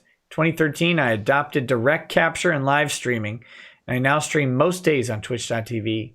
Adopting a more stream-focused style of gameplay content has proven incredibly successful over the last year and reinvigorated my style of Let's Play. However, sadly, in the summer of 2018, my 8-year running YouTube channel, DSP Gaming, was demonetized due to factors outside of my control, and now I rely primarily on income from my Twitch streaming channel as well as my Patreon. To keep going, your support is greatly appreciated. So there you go. It's been a rough couple of years. Poor Phil. It's I don't know. A lot of people really genuinely don't like Phil, but I have trouble hating him, or even just not liking him. I think of him as a goofy person, and it's hard for me to seriously dislike him. But a lot of people do, man. A lot of people don't like him. He's the pig roach. Ben Meekins. Oh, excuse me. I am young. I got so tired right before the show. I've been waking up like way earlier in the day. My sleep schedule got ruined by my kids being sick, so I've been waking up at like between 6 and 9 a.m. They're not koofing, are they? They don't have the Wuhan flu. No. They all had the vomits for like one day each. It was great. Just fantastic. Just one to the other, so it never stacked on any specific day? Yeah, no, it stacked on a couple of them. It was like a 3-day period for all the 5 kids. But it was like every 30 minutes like clockwork, I was cleaning up vomit. It was perfect. You guys want to know about that, right? Like that's what we should be talking about on this stream. Let's get back to Phil here and his sadness. Okay, so here's his other one. This is his condo. So his condo is worth $60,611 according to his Zillow estimate, but he owes $105,890, which means he's $45,279 underwater. And I wonder when he bought this thing. I bet he just tanked it. 2008 for the Connecticut home. It was specifically 2008. Oh, I was joking when I said that. No, 2008. So he bought it right before the mortgage crisis. Well, I mentioned my mom's house, and she bought her house at like $200,000 in 2008. Yeah. Right before the crash, and then it like lost half its value, and then it caught on fire, and it was covered for the full amount, so it worked out perfectly. Seems a little suspicious. I'm just saying. I know, right? We had a good cover story, trust me. Yeah, I believe it. None. So here's his car, $15,853, and he owes $14,328. So that puts his exemption amount. That's why it's at $1,500. So no, he's in no danger of losing the car. Very important, I hear, for his wife to get to work in that car. So here's the values: $347,666. So now we get to go to the unsecured creditors. And guys, if you want to know how to ruin your financial life, just take advice from Phil here. This is how you do it. You have your 15,000 to the IRS that he owes, so that's nice. For 2018 back taxes, and then here are the non-priority unsecured claims. American Express, 1128. That's not that much. Good job. No. But he has a second American Express for 6422. So maybe they give him two. What the fuck is the point of that? Look, you can get all kinds of credit cards because they're so American Express is, if you look at it as a payment processor rather than a credit card company, I mean, they're a brand that licenses out their card usage to banks, right? So there's a bank that makes an American Express, or that issues an American Express card that American Express does the processing for.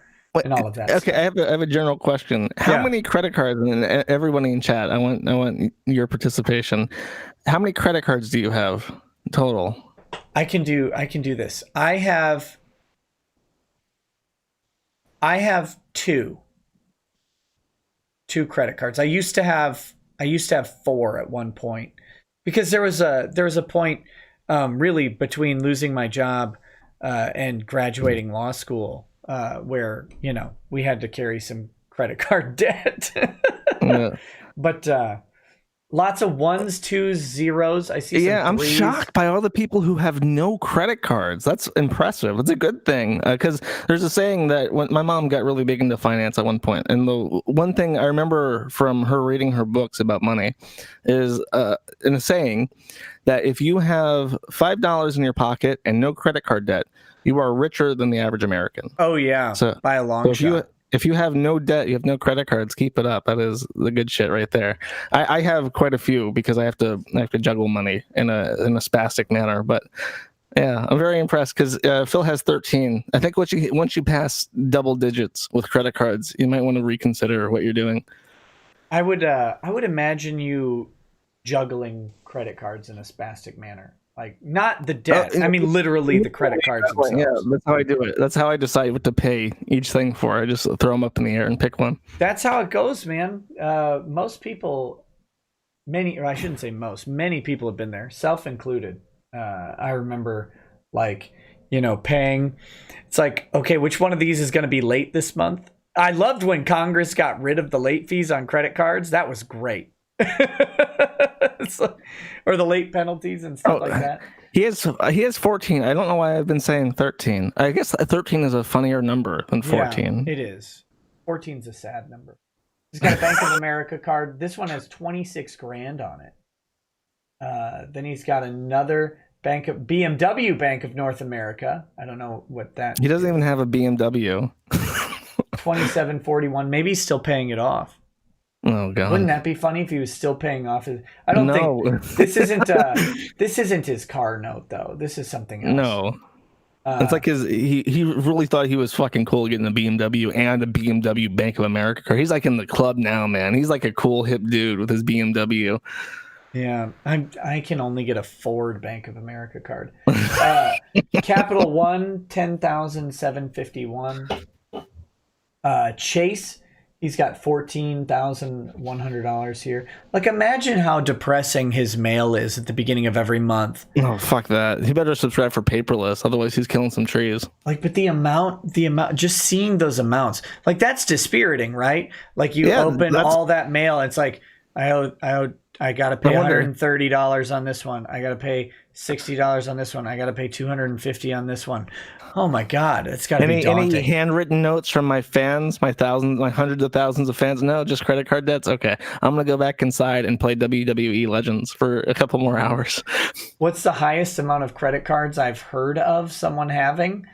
I think one of my grandparents had just a shitload because they had an issue with it. But I don't know what the number of her was. 10 would have been an amazing number to me. 14's a lot. I don't know. Have you ever heard of anybody with this many cards? With 14 cards? No, this is ridiculous. Yeah, I can't think of ever having any more. Citi, he's got 8508 to Citi. Another Citi card, 13885. So that's 2 Citi cards so far. 3 Citi cards, 15601. I think Citi's got to be like, we made a mistake. It was at this point that Citi realized they fucked up. They weren't seeing this money back ever. Discovery. He's got 10. How's he get these credit limits? Like they are. Because I guarantee you. Oh, I know how. He goes in and he says, "Well, I make 10 grand a month." Yeah. Well, it's that, and he does have a degree in business finance, so he must know what to say to get the good credit limits. I guarantee you what it is, because he bragged about his credit score for a very long time. He said he had fantastic credit score. He doesn't now. Not anymore. But I guarantee you, he just pays the minimums, and that's great. If you get a credit card, here's my financial advice, not legally financial advice, but in general, if you're just starting out in life and you don't have any credit and you're thinking you might get a house or a car in a couple of years, get a card and buy something and just slowly pay it off. Yeah. And that's all you got to do to get a fantastic credit score. It's not rocket surgery. It's not brain science. You just give them more money than what you bought. Yeah. You should. You buy like one TV for like $1,000 and pay the minimum payment every month. Buy yourself a Bing Bing Wahoo toy and just pay that off very slowly. And after 6 months, you'll have a great credit score. And when you go to buy a car, your life will be a lot easier. So he's probably going into these banks saying he makes 10, 15 grand a month. I'm famous, famous Twitch streamer. Yeah, maybe you've heard of me. Dark Side Phil, expert at Dark Souls. And yeah, so then they're going to give, these are not impressive credit limits. They're impressive credit limits for someone who has so little in their life. Lending Club Corporation. So Lending Club, that's nice. 9,300 there. Prosper Marketplace, 4,355. And then he's got a Sam's Club card for $3,800 to Sam's Club. And then another $4,700 to US Bank. God, that's depressing.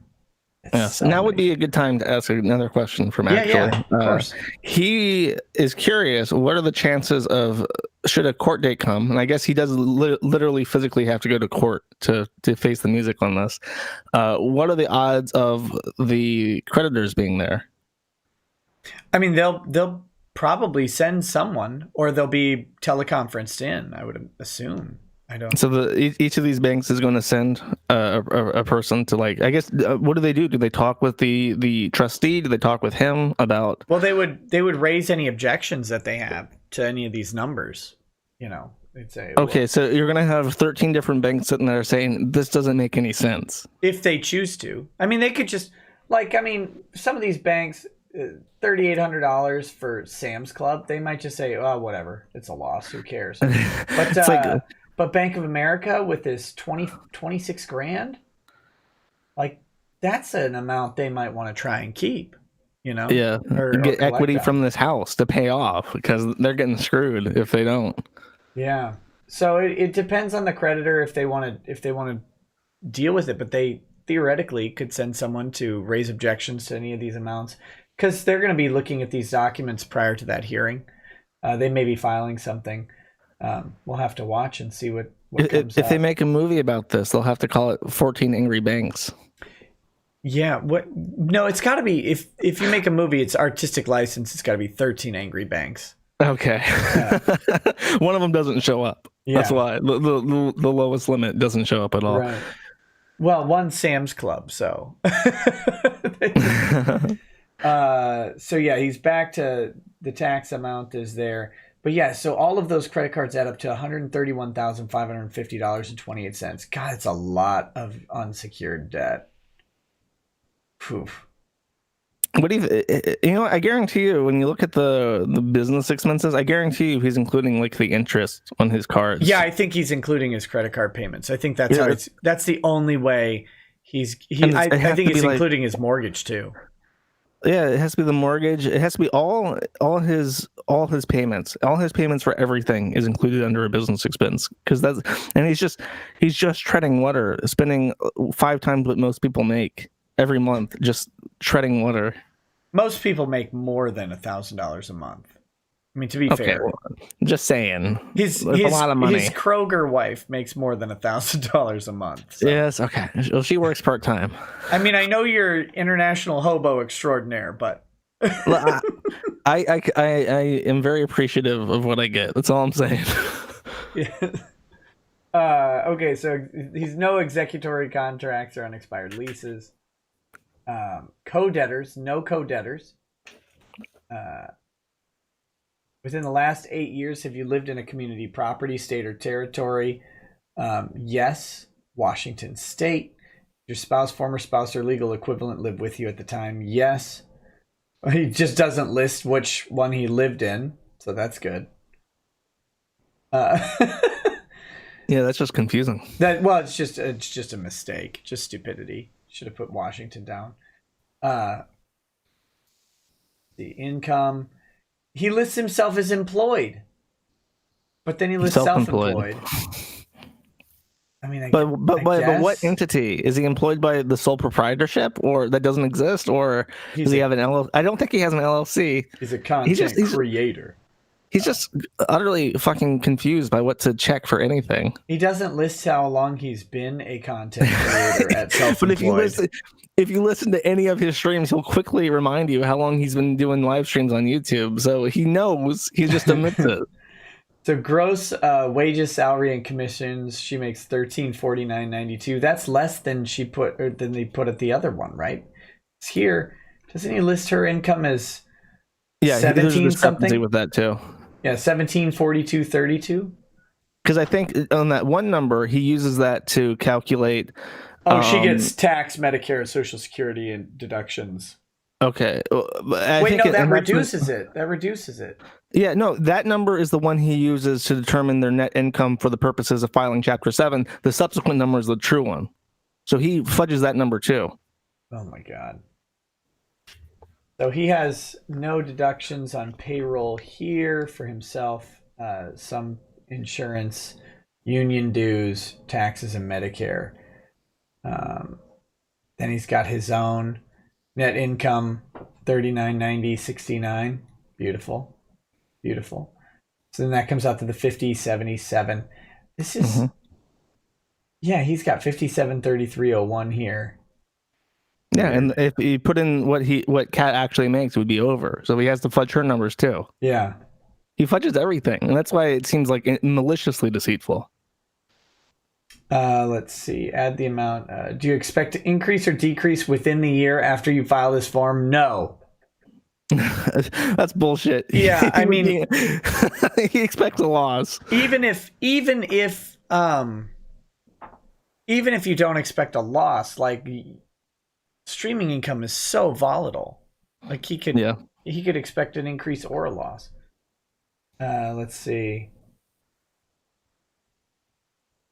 So here we go. Your expenses. Is this a joint case? No. Do you have dependents? No.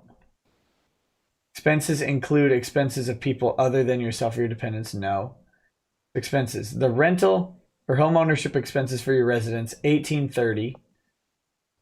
So that's his mortgage payments. And then he's got home maintenance, repair, and upkeep expenses of $360 a month. Utilities, electricity, heat, natural gas, $150. Here's a good point. As I mentioned, the two fucking business lines. He doesn't list his internet bills under utilities. Why? It's not a utility. It specifically says cable services. Oh yeah, you're right. It should be there. Internet, That's like his biggest utility expenses. Well, these are personal expenses that he's doing here. Oh, okay, so it doesn't count. So if he's counting his internet as a business expense.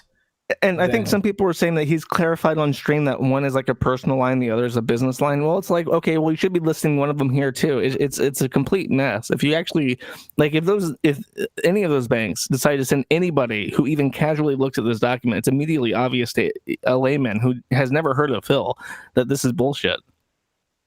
Oh man, to spend only $600 a month on food. Kids are so expensive. Good God. Clothing, laundry, and dry cleaning, $100 a month. He spends, listen to this. He allegedly spends 1/5 of the amount of cost of clothing of total clothing he has per month on laundry, dry cleaning and clothing. This guy has more than $500 worth of clothes if he's spending $100. Or he just thinks that he spends $100 on like laundry detergent. Maybe he's like the Rain Man, like Dustin Hoffman. He's like, how much do you spend on laundry? About $100. He takes his worn jeans to the dry cleaners. Yeah, they cost $100.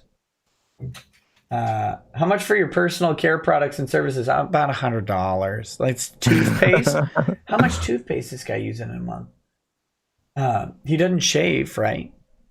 No, he has gout. He has to take care of the gout. So transportation include gas, maintenance, bus or train fare, no car payments. $100, about $100. And then $100 on entertainment, clubs, recreation, magazines, newspapers, and books. But he doesn't own any of these things. He doesn't own any magazines or books or newspapers. And if he's including his gotcha game, it should be like $10,000, not $100. Let's see. So health insurance, he's paying $307.99. You skipped over the fact he has a big fat goose egg for charitable contributions and religious donations. Hey, listen. You can't compel charity. It's 10% to the church, man. You got to give it up to God. Now whose merchant side is showing? Oh no. We'll take 10% of the wheat and birds too. Health and vehicle insurance he's got on here. His tax payment is apparently $500 a month. That's nice. Car payments for vehicle 1, $380 a month. Cell phone, which he doesn't own. Remember, he doesn't own this. According to himself, he doesn't own a cell phone. $160 a month. What kind of plan is that? No alimony. Yeah, that's a lot. No alimony or maintenance. For a solo cell phone, that's expensive. No, it's just paying for cats too, and he's listing that, but she's not a debtor. Even that's kind of expensive for both of them. Well, mine's $70, but I have a plan that lets me get international. Yeah, so I guess two of them would. Two of them, and on like I think the T-Mobile Magenta Plus is $80. If he has like 2 T-Mobile lines for him and Cat, that'd be like $160. Yeah, I guess 2 unlimited lines will do it. Other real property expenses not included in lines. Mortgages on other property. He has a mortgage on another property, right? Like he has a mortgage on his Connecticut home. That should be listed there. Yes. Real estate taxes. I guess he doesn't pay those. It's not that he doesn't have them. He just doesn't pay them. He has 2 properties, but he doesn't pay those real estate taxes. And he has no property, homeowners, or renters insurance. He's in a gated community. He has to have a homeowner's insurance. But homeowners association or condominium dues? Nope. Wrong. Yeah, that's bullshit. That's just wrong. That's just like anybody can look at this and say you have 2 houses. You pay taxes presumably on them. Wait, so then he has miscellaneous personal care, miscellaneous and personal hygiene. That should have been covered up here. And it's also $100. $100 in pet food, pet care. For the pet that he doesn't have. He has homeowners on both, so I don't know how the hell he is claiming. He could have made these monthly expenses really high, but he chose not to. I feel like we've spent more time correcting this than he spent filling this out because there's no way he's trying to bullshit the courts in 14 different banks. His monthly net income could be much, much lower than this. Why didn't he do that? Like, someone said he stopped paying the mortgage on the other house in April, but he still owes that debt. Like, that's still an expense. Just because he's not incurring it doesn't... I mean, he is actually technically still incurring it. They can come and foreclose on the property. Real estate taxes baffles me. Why wouldn't you put this stuff in? This is where you'd want it. Yeah, right? This is like stuff that you can point to and demonstrably prove as a real expense that is causing you financial problems, as opposed to the mysterious $5,000 that you can't explain. I am underwater on this stuff. So what did he claim was his monthly expenses? He claimed ordinary and necessary operating expenses. This amount is so close to this amount. To the limit. Yeah. To his 52.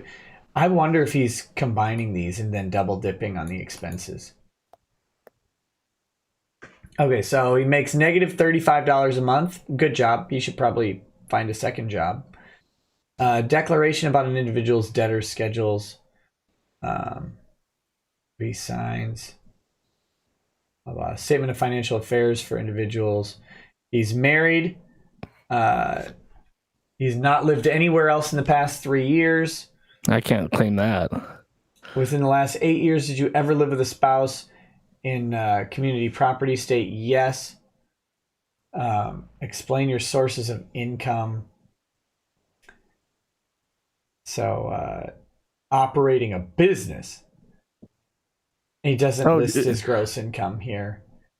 Is he claiming that Kat lived in like project housing? This is a huge lie. This is gross income. Yeah, no, that doesn't make sense. If you add up if you multiply his monthly income, his gross income by 12, you do not get 56,000. Yeah, he makes this in under 6 months, according to his own calculations. So this is a big screw up. Good job, idiot. I think he meant net, maybe. This would be his. This is still low for his net income. Although if you, no, I guess because he had that loss. I mean, he listed $875 loss or whatever in July. That's still gross. He shouldn't be considering his. No, I know, but if he was doing net, income, that's how you. It might add up. Yeah, it would be number. Yeah, and 2018 being higher is coincides with income. Yeah, but it should be much higher because he's doing net here too. I bet because the judge would be pissed if he comes in with 130 grand in income, showing, and then 150 the year before. I don't know. It's weird. The judge is going to be pissed when he has to change every single thing on this form. Any other income during this year or the 2 previous calendar years? Any other income? No. Royalties, gambling, and lottery winnings. I get the feeling that's not. Well, he probably didn't win any money that way. Alimony, child support, Social Security, unemployment, other public benefit payments, pensions, rental income, interest, dividends, money collected from lawsuits, royalties, gambling, and lottery winnings. Well, that's this points out something interesting is that he's had that Connecticut home since 2008. He's never rented it. He's never rented that property, and it's like, why? Why don't you rent it? People have been telling him for years to rent it, but he refuses. I wouldn't want to be a landlord, man. I wouldn't. You pay someone, and they take care of everything for you, and they just take a chunk of it. Yeah, till the roof collapses and kills their kid, and then you're screwed. Get an LLC for your rental properties, y'all. Debtor 1 or 2 or both have primarily consumer debts. Yes. So then he's got the mortgage. He's got the car. Supposedly his aunt rented until she died, and he hasn't rented it out to the public. Did you make payment on a debt you owed anyone who is an insider? Ooh, no, he says. Payments or transfer property on account of a debt that benefited an insider. So no. Are they just asking if you've committed fraud? What are these questions? Well, because if you made, like, let's say I owe 10 different people $1,000 or $10,000 each. And then, but one of those people is my business partner, for example. Well, let's say I pay everybody $100 out of that 10,000, but I pay my business partner $5,000. That looks suspicious, and they're going to potentially claw back that money and distribute it evenly amongst the creditors, or proportionally. Okay. I shouldn't say evenly, but proportionally. That's only because then it looks like you're just sheltering assets. That's why they ask that. Were you a party in any lawsuit, court action, or administrative proceeding? He says no. Any property repossessed, foreclosed, garnished, attached. Okay, so this is where he answers no, but people are saying that his house is being foreclosed. Yeah, no, it's open right now. I think they opened it in December. The bank or the foreclosure. I guess if it's still an open foreclosure, it's not technically foreclosed yet. Yeah, maybe. That'd be the argument I would make. 90 days before filing bankruptcy, did any creditor, including a bank or financial institution, set off any amounts from your accounts or refuse to make a payment because you owed a debt? He says no. Any of your property in the possession of an assignee for the benefit of creditors, court-appointed receiver, custodian, or other official? No. 2 years. Did you give any gifts with a total value of more than $600 per person? So give any gifts. So he didn't give any gifts more than $600. This is the same thing, like just trying to get rid of assets and shelter stuff. Like I give you my special people gold bars, and then later you gift them back to me, type thing, when the bankruptcy's over. Within 2 years before you filed bankruptcy, did you give any gifts or contributions with a total value of more than $600 to any charity? No. 1 year before, did you lose anything because of theft, fire, or other disaster, or gambling? No. Anyone else acting on your behalf pay or transfer any property to anyone you consulted about seeking bankruptcy or preparing a bankruptcy petition? Yeah, so he has paid $1,200 to Sheffield Bankruptcy Law Firm. That's his current attorney. Yeah. Rochelle. Yep. That's where I got that number, by the way. I think the 1,500 is 1,200 for all of this. Yeah, and that's not an uncommon number for a basic bankruptcy. Although I don't know that they knew they were getting into something more than a basic bankruptcy. Anyone else acting on your behalf pay or transfer any property to anyone who promised to help you deal with your creditors or make payments? No. Sell, trade, or otherwise transfer any property to anyone other than property transferred in the ordinary course of business or financial affairs? No. Transfer any property to a self-settled trust? No. Self-settled trusts are the trusts where you're the grantor, you're the trustee, and the beneficiary, if anybody's curious about that. You can't. Self-settled trusts are legal, but they're suspicious for credit purposes. You can't just dump money into a trust that is yours and run by you for your benefit to try and get it out of creditors' hands. The next one is funny. He claims that within the last year, Bank of America closed one of his savings accounts that had no money in it. And he lists that. That's very specific and thorough for something. Yeah. Considering all the other egregious errors, he somehow managed to remember that one. So there we go. Do you now have, or did you have within 1 year before you filed bankruptcy, any safe deposit box or other depository for securities, cash, or other valuables? No. You stored property in a storage unit or place other than your home within 1 year? No. Identify property you hold or control of someone else? No. Environmental information. Has any government unit notified you that you may be liable? Violation of environmental law? No. Hazardous material? No. Any proceedings under environmental laws? No. Give details about your business or connections to any business? Doesn't. Within 4 years before you filed bankruptcy, did you own a business or have any of the following connections to any business? Sole proprietor. He has a sole proprietorship, and he claims that he's self-employed, but then on this part, he doesn't check the box that says self-employed. Yeah. How do you that's just wrong. No matter how, it doesn't matter what your legal understanding is, that is plain English that he is lying about. Yeah, that one. See, and the problem with these types of things is even if he just says, "Oh, I made a stupid mistake," he's still drawing attention to it, right? Like, this is the type of stuff you should get right.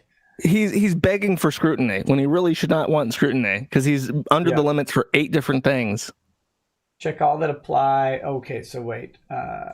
Checking all that apply above and fill in the details for each business. So he says yes, but he didn't check any of these. So good job. But he does say Burnell Productions. Yeah, that's creator. The name of the sole proprietorship. No EIN.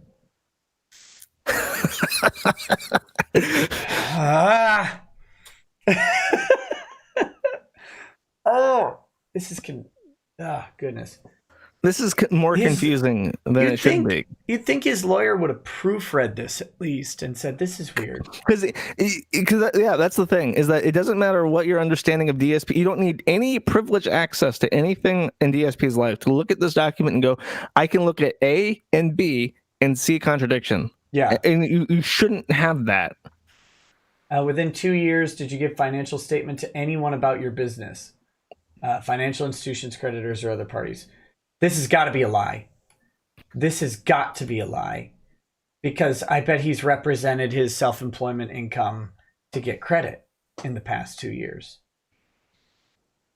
Maybe, unless he's had these credit cards rolling for more than 2 years, which is a possibility. It's a possibility. He could have got. I mean, I don't think the WWE Champions thing started until last year or the year before, so he could have just like plunged himself into debt over that, into an unsustainable level of interest, and had on cards that existed before the last 2 years. So I can't say for certainty that that's wrong. Yeah. No additional pages. So yes, here's his penalty of perjury declaration. Again, these are always overstated. These are maximum penalties. So even if they found him guilty of some sort of perjury, he's not going to deal with that type of stuff. People are really like wanting him to go to jail and stuff, but it's like they don't throw people in jail over shit like this. They just don't, because it doesn't it costs the government money. It costs the government money to put someone in jail, and they want money, so they're gonna have him out there, and they want him to twerk on Twitch so they get their money from his pay pigs. They want to make him their pay pig. I think they're gonna try and convert this to a Chapter 13. I mean, almost guaranteed. Well, the creditors are going to ask questions about it. The resident lawyer on the forum, he says that if it's so bad that it looks like Phil is disrespecting the court, they'll just say you can't file for bankruptcy. This is like a spit in our face, and then let the creditors tear them apart. Basically, they can sanction you in that way if they think it's too egregious, but they'll probably give them a chance to correct it. But the creditors are likely going to object to what he's filed here and say, nope, we want Chapter 13. He's got to pay us. Yeah. So, statement of intention. Like the worst. That'd be the worst thing possible for him, because then he's stuck with it. Yeah. So here's where he says what he wants to do. So his mortgage, he wants to retain the property and enter into I accidentally, whatchamacallit? It's a reaffirmation agreement. Accidentally, when I did the redaction, it caught this piece too, but it's a reaffirmation agreement. So I affirm I'm going to keep paying you. That's what he wants. The Midland mortgage, this is the one on the Connecticut place. He wants to surrender the property, which he's... Oh, and someone pointed out, I forgot about this, is that in his stream where after this got out, he had to address it. He actually called in sick when it just got filed. So he comes back the day after, I think on the Monday following, and he basically says that all these fucking nerds on websites out there are analyzing every line of this legal filing because they have no lives, right? He goes on this rant, and then he says that he didn't fill it out, his lawyer did. So he blames every issue, every mistake in this document on his lawyer. Rude. Very rude. This is someone who allegedly practices bankruptcy law and is engaging in like very basic errors of no sole proprietorship or self-employment, but sole proprietorship and self-employment. Yeah, I mean, if he goes into court, this is another question that someone had that I just remembered. If he goes to court and he blames his errors on the conduct of his attorney, does the attorney then have recourse against him? Only if the judge is trying to assign sanctions to the attorney. That would be a really stupid thing to do in court. You could say stuff like that on Twitch all day, but throwing your attorney under the bus in court. And your attorney can throw themselves under the bus. That's a different story. It would be a mess. It'd be a mess. Toyota. He wants to retain the Toyota.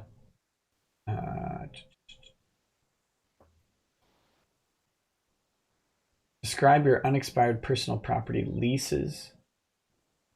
and then sign below. We signed. So now he's got the $245 filing fee, $75 administrative fee, and $15 trust surcharge, $335 that he has to pay. 1167 filing fee, and then $550 administrative fee. Got to pay $1,717, and he's requested to pay that over time, and that's been granted.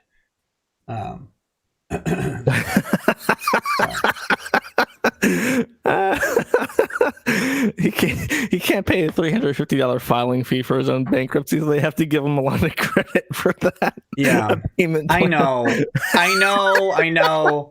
Doesn't make sense. But if he doesn't, here's the thing. With these things, I don't believe his actual bankruptcy protection fully kicks in until he has paid the entire fee. Okay. So, well, you better get on that, because the people in Connecticut ain't waiting for him. Yeah, it's a mess. Repayment plan for individuals with regular income. Okay, so these are the file your forms on time. Credit counseling. I think the rest is just informational stuff. Here we go. Disclosure of compensation of attorney for debtors. I certify that I'm an attorney. I've agreed to accept $1,200. Prior to the filing of the statement, I've received the $1,200. The source, who can pay that? Fine. Yeah. Source of the compensation was the debtor. I have not agreed to share the above disclosed compensation with any other person unless they are members or an associates of my law firm. So she's not splitting that $1,200, that sweet $1,200 with anyone else. I've agreed to render legal services for all aspects of the bankruptcy case, including, here's all this stuff. What are the other provisions? Negotiations with secured creditors to reduce to market value, exemption planning, preparation, filing of reaffirmation agreements and applications as needed, preparation and filing of motions pursuant to 11 U.S.C. 522 F2A for avoidance of liens on household goods, and then representation of the debtors. This does not include the following services: representation of the debtors in any dischargeability actions, judicial lien avoidances, relief from stay actions, or any other adversary proceeding. So if the creditors really come after him for the filing, he's screwed. That's not covered. Yeah, she's not going to represent him. Oh my God! They're guaranteed to come after him. There's no way. At least one of the, because okay, if it was just like one or two big debtors, maybe it would get overlooked and say, yeah, he's insolvent, whatever. But there's no way not one of the 14 different banks or institutions or whatever are going to look at these and say, there's no way we can't milk this for more. There's no way we can't get that house. Yeah, I mean, they should be looking at it, and they should look at the errors on the forms, and those errors should make them very suspicious, right? Even if you don't think, even if you, how do I word this? Just seeing a bunch of little nitpicky errors when he has an attorney should make them go, why are there errors on this stuff? That there shouldn't be any errors here. This isn't that complicated. This was professionally filed. It should be. It should be, nuts and bolts should be all secured. Yeah. But okay, so one more community question that someone just asked that I'm curious about too is, will there be recordings of these hearings that we could acquire? Recordings, probably not. Transcripts. Audio recordings would be unlikely, but transcripts might be possible. Can we ask the courthouse to especially, this is of public interest, sir. This is the founder of Let's Plays. We need someone could go to the hearing and request permission to record. I will mail you a 4K camera and set up your YouTube account so that you can live stream this bankruptcy hearing, because we're all very curious. No, it's you'd have to get the court's permission to record the court hearing, unless you went in with an incognito mic and recorded just the audio, like a trench coat and fedora. Yeah, well, usually they make you take off any overcoats that you're wearing, so you'd have to wear a suit coat and be really They're hiding the discreet. content from us. But we need to get. it's possible that a transcript would be recorded, and those transcripts a lot of times can just be purchased by whoever wants them. They're a matter of public record. So, but All right, we'll have to inquire with the clerk of court. We desperately need this recorded in some way. We will each pay you. I know there's a million people who are going to be watching Pacer on this. Or no, this is filed in state court, isn't it? Mm-hmm. Oh, I wonder how hard it's. Well, no, there's a Pacer Monitor had it, so. I guess you file it in federal bankruptcy court, but you just use the laws of Washington state. So people are going to be following this on Pacer or whatever. When there is a transcript available, there's an entry that comes up, and it gives you a phone number on where you can call and order the transcript. So if people are desperately seeking it, that's you can watch for that on Pacer. Someone, as soon as I mentioned this, someone has DM'd me on Twitter to inform me that there's already a volunteer who will be at the court to live tweet it as it proceeds. Good luck holding on to your phone. That's the attempt. We need to contact the court and get them to do it, and just email them like, look, do us a solid. You don't understand. Look at this video of this man trying to cook ramen noodle soup. You have to record this bankruptcy hearing. Yeah. He's likely going to screw up in the courtroom in a way that you cannot predict, Judge, and you want to have this on film for yourself, if nothing else. Yeah, exactly. Perfect. That's a very lawyerly way of putting that. It's not for us, it's for you, sir. Oh my God, what a disaster. What a disaster the internet has made the sacred courthouse. It's a circus. It's a clown car now. You know what's actually could be really interesting about this is there could be people opting out of the public trial, the right to a public trial, because of the internet, not realizing like how bad it is to not have public trials. Yeah, to have what's that called, a bench trial when it's just the judge. Well, no, I mean even bench trials are public trials, but just having like them in closed doors or behind closed doors that's one of the things that we literally fought against England about, was the secret courts. Well, that's what when I argue with the Anglos, because I get into arguments with Anglos quite frequently, and they say it's so easy to dox people in the U.S. We have so much better privacy. It's like, well, when someone like Tommy Robinson gets arrested in the U.K., there's no public record of it. There's no public mugshot. There's no public arrest record. There's no information. He was in jail for like 48 hours before he was allowed a phone call, and people knew what happened to him. It's like there's no, it's like a trade-off. Yes, you have less privacy overall, but you have more transparency with the government. People can audit your arrests and see if you've been abducted by the government, Yeah, the question is your shame worth more than your life? Yeah, exactly. And the Anglo, the wretched Anglo, such as it is, will always attest that it's better to trust the government than to trust the public. Yeah, I disagree. I do not. I hate the FISA court. I hate everything about closed courts. If there's a closed court, the public doesn't get to verify that you actually got a fair process, because you just have to go by the government saying, "Oh yeah, we totally treated him fairly." That's perfect. If you have any problem with how any court case has been conducted and someone's gotten railroaded, then you should be for an open court, because at least you get to find out that someone got railroaded. But there we are. I mean, I guess that's it. I have a big post. I think I've scanned through it. I think I got everything. Yeah, I'm going to be interested to see what comes up. I really will. It'll be funny if there's actual like opposition from the creditors who are like, wait a minute, we got some problems with this form.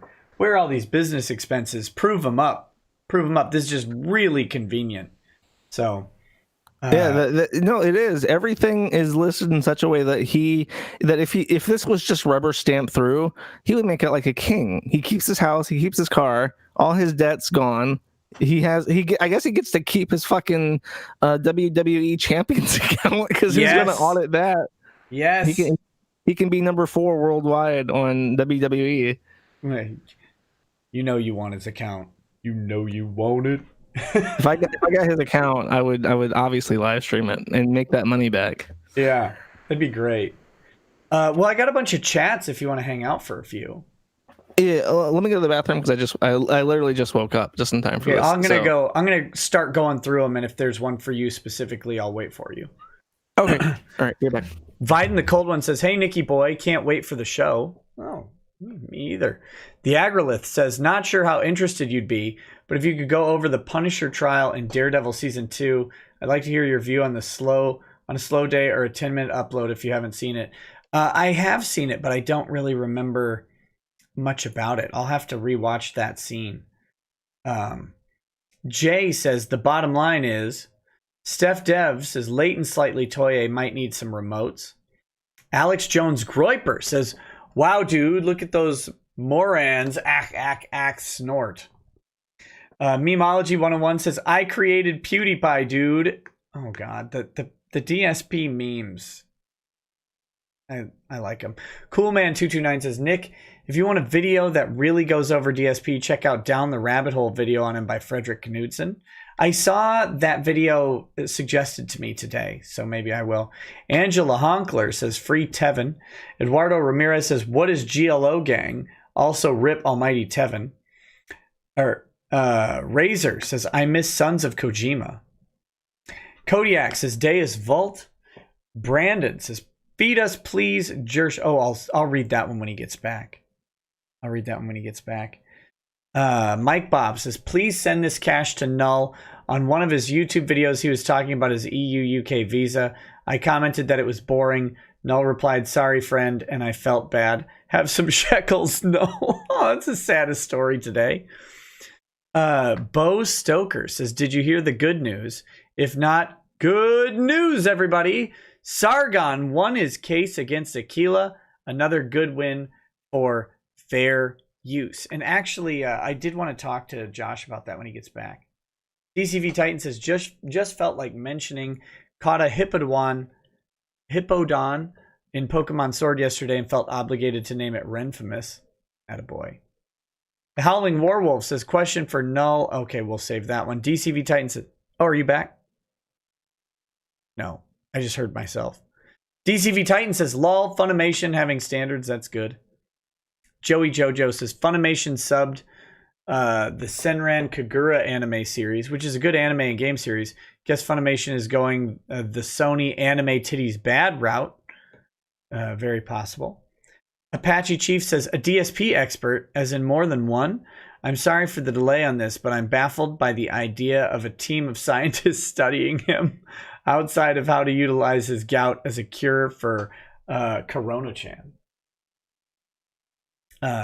DJ Filthy Rich 512 says, ayúdame por favor, es muy importante, stay black, fam." So there you go. Howling Warwolf says, "Another question for Null." Okay, we gotta wait on that one. How long is this man gonna pee? Hi. Oh, you're back. Hi. Yes. So I was gonna mention Sargon won his fair use case against Aquila. Did you see that? He did, which is fantastic because that is another case that I could potentially cite in future unavoidable litigation. Did you read his opinion? Or the opinion? The only thing I read in the opinion was the very end where the judge basically says, "Don't even try appealing this because it's a waste of fucking time." It's it had some really interesting points in it for fair use that I think might really kind of change the game on how fair use is considered on a platform like YouTube, for example. How high up did it go? Just to district court level. It didn't. Okay. It didn't get appealed any higher than that. Well, I mean, there's a absence of case law, despite how much people complain about copyright and stuff. There really hasn't been that many cases that have gone to trial to set a precedent for copyright on YouTube. Well, because it's really expensive, and YouTube, you're usually not losing that much money. Yeah, it's like you ever see that meme where the dogs are barking at each other through a gate, and the gate just starts opening, and when it's finally open, they all just walk away. That's basically YouTube copyright. Like once YouTube goes hands off and says, "Okay, start suing each other," everyone's just like, "Yeah, we're just gonna go elsewhere." The interesting thing is that I was thinking about was Sargon's case. Do you remember that MXR plays shenanigans that went down the other day, where those two lovable Asians who do like adult Skyrim mods were extorted by Jukin Media. Like a bunch of people covered it for one day. Did you see that? No, I haven't heard of that. Okay, so MXR Mods is it's these two Asians who do reaction videos, and they're like bare bones reaction content where they barely do anything. It's not like they're adding a bunch of commentary typically. And Jukin Media is this content farm which licenses out. So they acquire all of these like meme, very shareable viral videos. They acquire them right away. They promote them to make them go more viral. So it turns out that viral video crazes are literally actually just astroturfed content. And then they allow people to license those videos.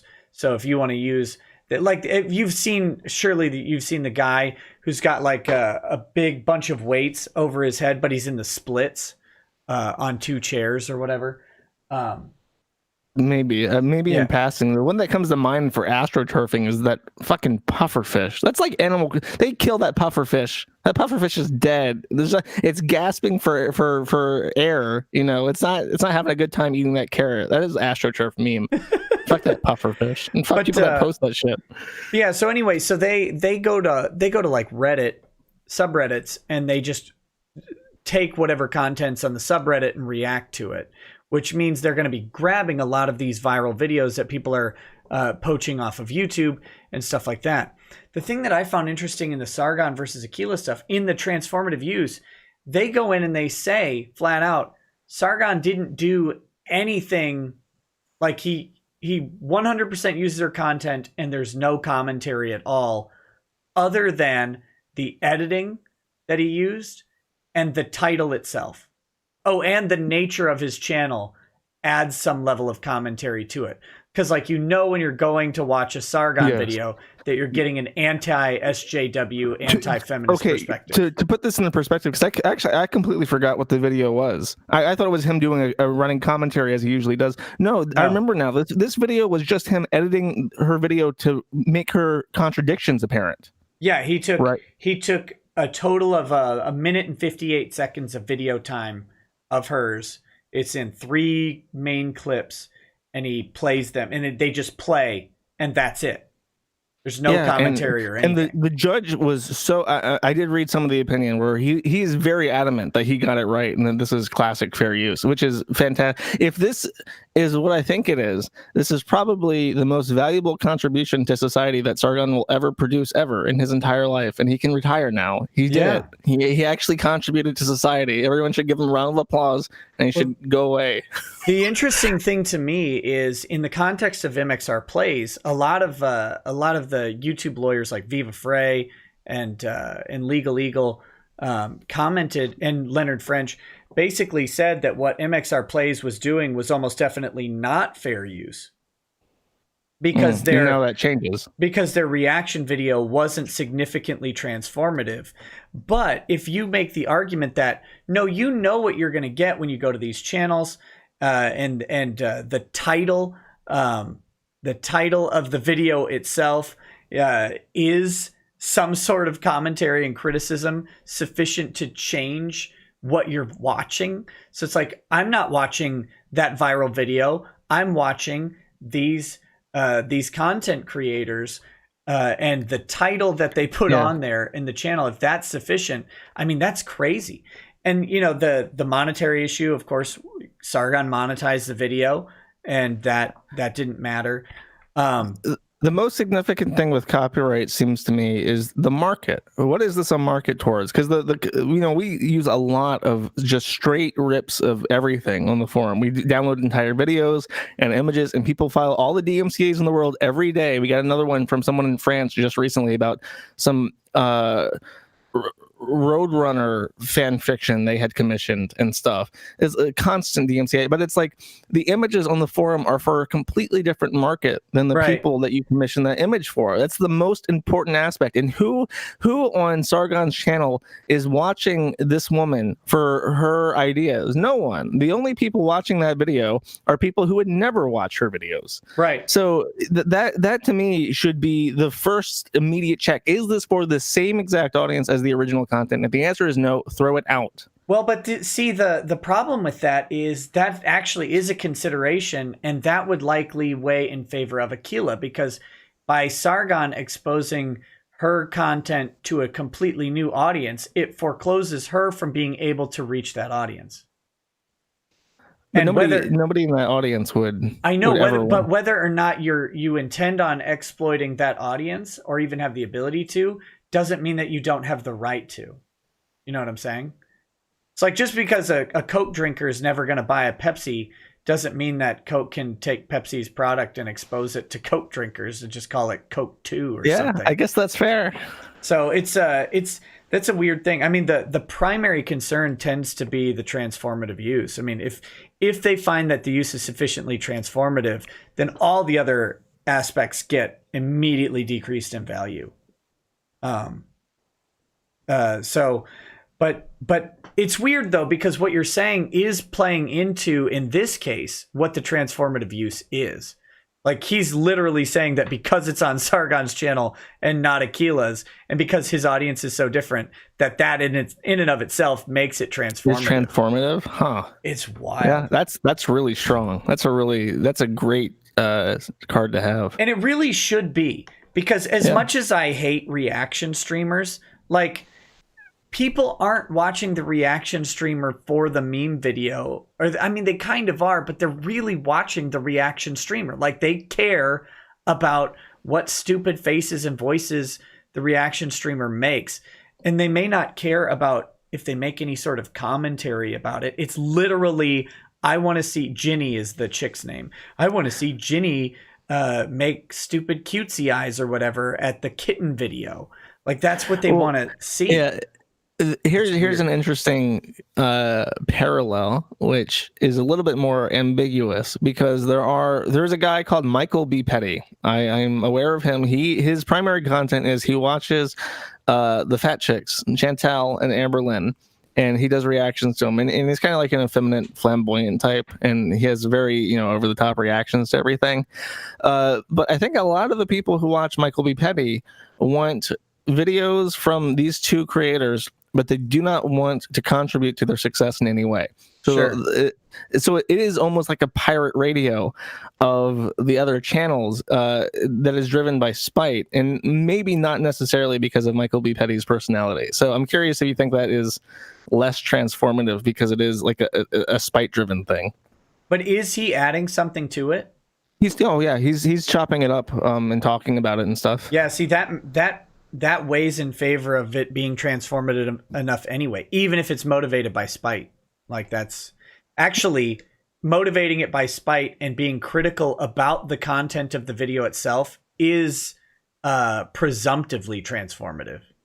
Okay. That's the answer I would want to hear. Yeah, that's the interesting thing about that transformative use, is that its critique of the video itself makes it transformative. So if you say, these people are stupid, their points are bad, and they should feel bad, that weighs in favor of being transformative.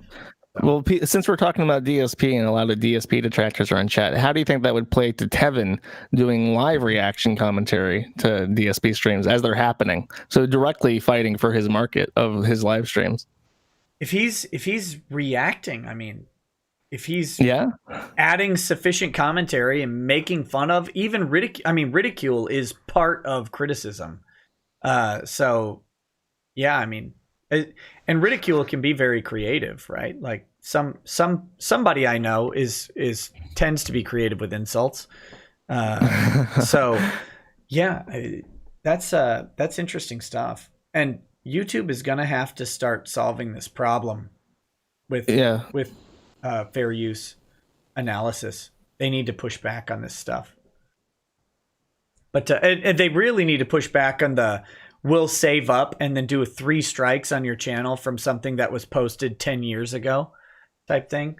There's this anime YouTuber who he does reaction content, and his channel got struck 3 times in a row on videos that were all over 3 years old the other day. So his channel's gone.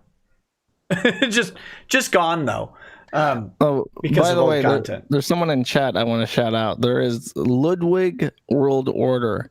Ludwig World Order made the best "This is how you don't play" video about DSP for Bloodborne: The Old Hunters. It is a masterpiece, and if you just search "This is how you don't play Bloodborne: The Old Hunters" DLC, Ludwig World Order, I think that's the video that's just perfect. It's like 45 minutes long, but it's one of the funniest. I'll have to watch that one. So shout out, big ups to Ludwig. So Brandon says, "Feed us, please, Jersh. It's been so long and we're all so hungry. Also, BB has Corona confirmed." Who's BB? Are they talking about Benjamin Netanyahu? That'd be interesting. BB is also confirmed. That's what they said. No, also BB has Corona confirmed. Oh, I think they're talking about Netanyahu because it's there was a case in Israel, but I think that case was a false positive. He doesn't actually have coronavirus in Israel. Okay. Israel's still safe. Was that just to detract from? He got hit with some massive he was indicted on fraud or something. Yeah. He's in trouble. Is he still prime minister? I thought he stepped down or something. I don't know. I don't know how that goes. I don't follow enough Jewish politics. He might have to be convicted before he's removed from office, like Trump. Howling Warwolf says, question for Null: if you were to compare Evil AJ 2000 to one of Chris Chan's trolls, which one would it be? I don't know who Evil AJ 2000 is, and I haven't kept up with Chris. After Chris, that's a sad story. Like after we sorted out Chris, he decided that he wanted to play pretend more than he wanted to have like a stable existence. Yeah. So now he's got like this weird cult, and they're like blackmailing each other and shit. With it's just a mess, and they keep contacting me like, "Oh, you need to go after these people." It's like, no, I'm not touching any of this shit. So I'm out of touch with both of those. I'm sorry. They're saying Chantel's boyfriend, BB. Oh, okay. That's different. I don't know. I don't think there's that many cases in Africa. BB ain't got shit. Howling Warwolf says, another question for Null. Did anyone from the farms ever find out what happened to Liana after she left Phil? Oh, Evil AJ 2000 was the first. Sorry, just to go back. Was the first person to make a "This is how you don't play."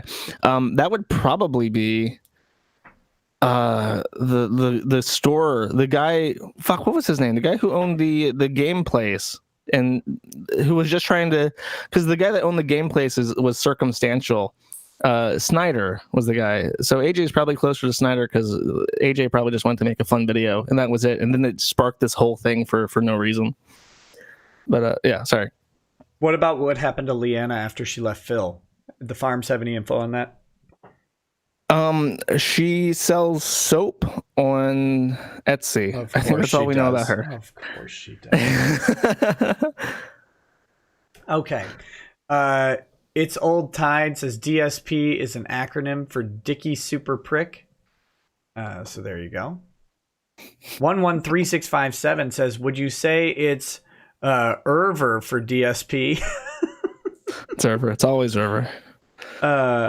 That's an interesting spelling. I like it. Cookie Chief says, get Memology 101 on. He's got the facts. Well, tonight's just me and Null. It's a little intimate here. Matthew Neidig says, Nick and Null on the same stream makes the graveyard shift a good time. You two are the only people I habitually follow these days. See you Friday, Null. Thank you. Oh, yeah, you moved from Wednesday to Friday, right? I did. I moved to Friday because it's easier for me on my I'm glad. Schedule. Because my live chats for my Patreon subscribers were right during your stream, and I always felt like a dick. But that was the only time of the week that I had carved out for it. Yeah, no, I switched to Friday, and the first Friday I did was more successful than my Wednesdays usually are. So I'm like, oh, okay, this works out better for everyone. Well, good. Did you get demonetized? Again? I did. I got demonetized for reuse content. A whole channel. Everybody did. A whole channel of me talking about shit, reuse content somehow. Great job. Yeah, that's what Medicare got hit with. That's what Hirohei got hit with. He fought back against it, and I think he got his stuff reinstated pretty quickly. Medicare filed for monetization again and got approved. I don't know about the other guy, but yeah, Hirohei, I think he appealed it successfully. You can't appeal it. Well, I mean, he got I think the community of weebs rallied around and tagged YouTube a whole bunch. That's different because I know there's zero. You can't contact them if you go to the FAQ. Say I've been demonetized for this. What do I do? They say wait 30 days. There is no form. There's nothing. There's not even a pretend email you can complain to. There is all. You get 30 days and then you have to start all over again.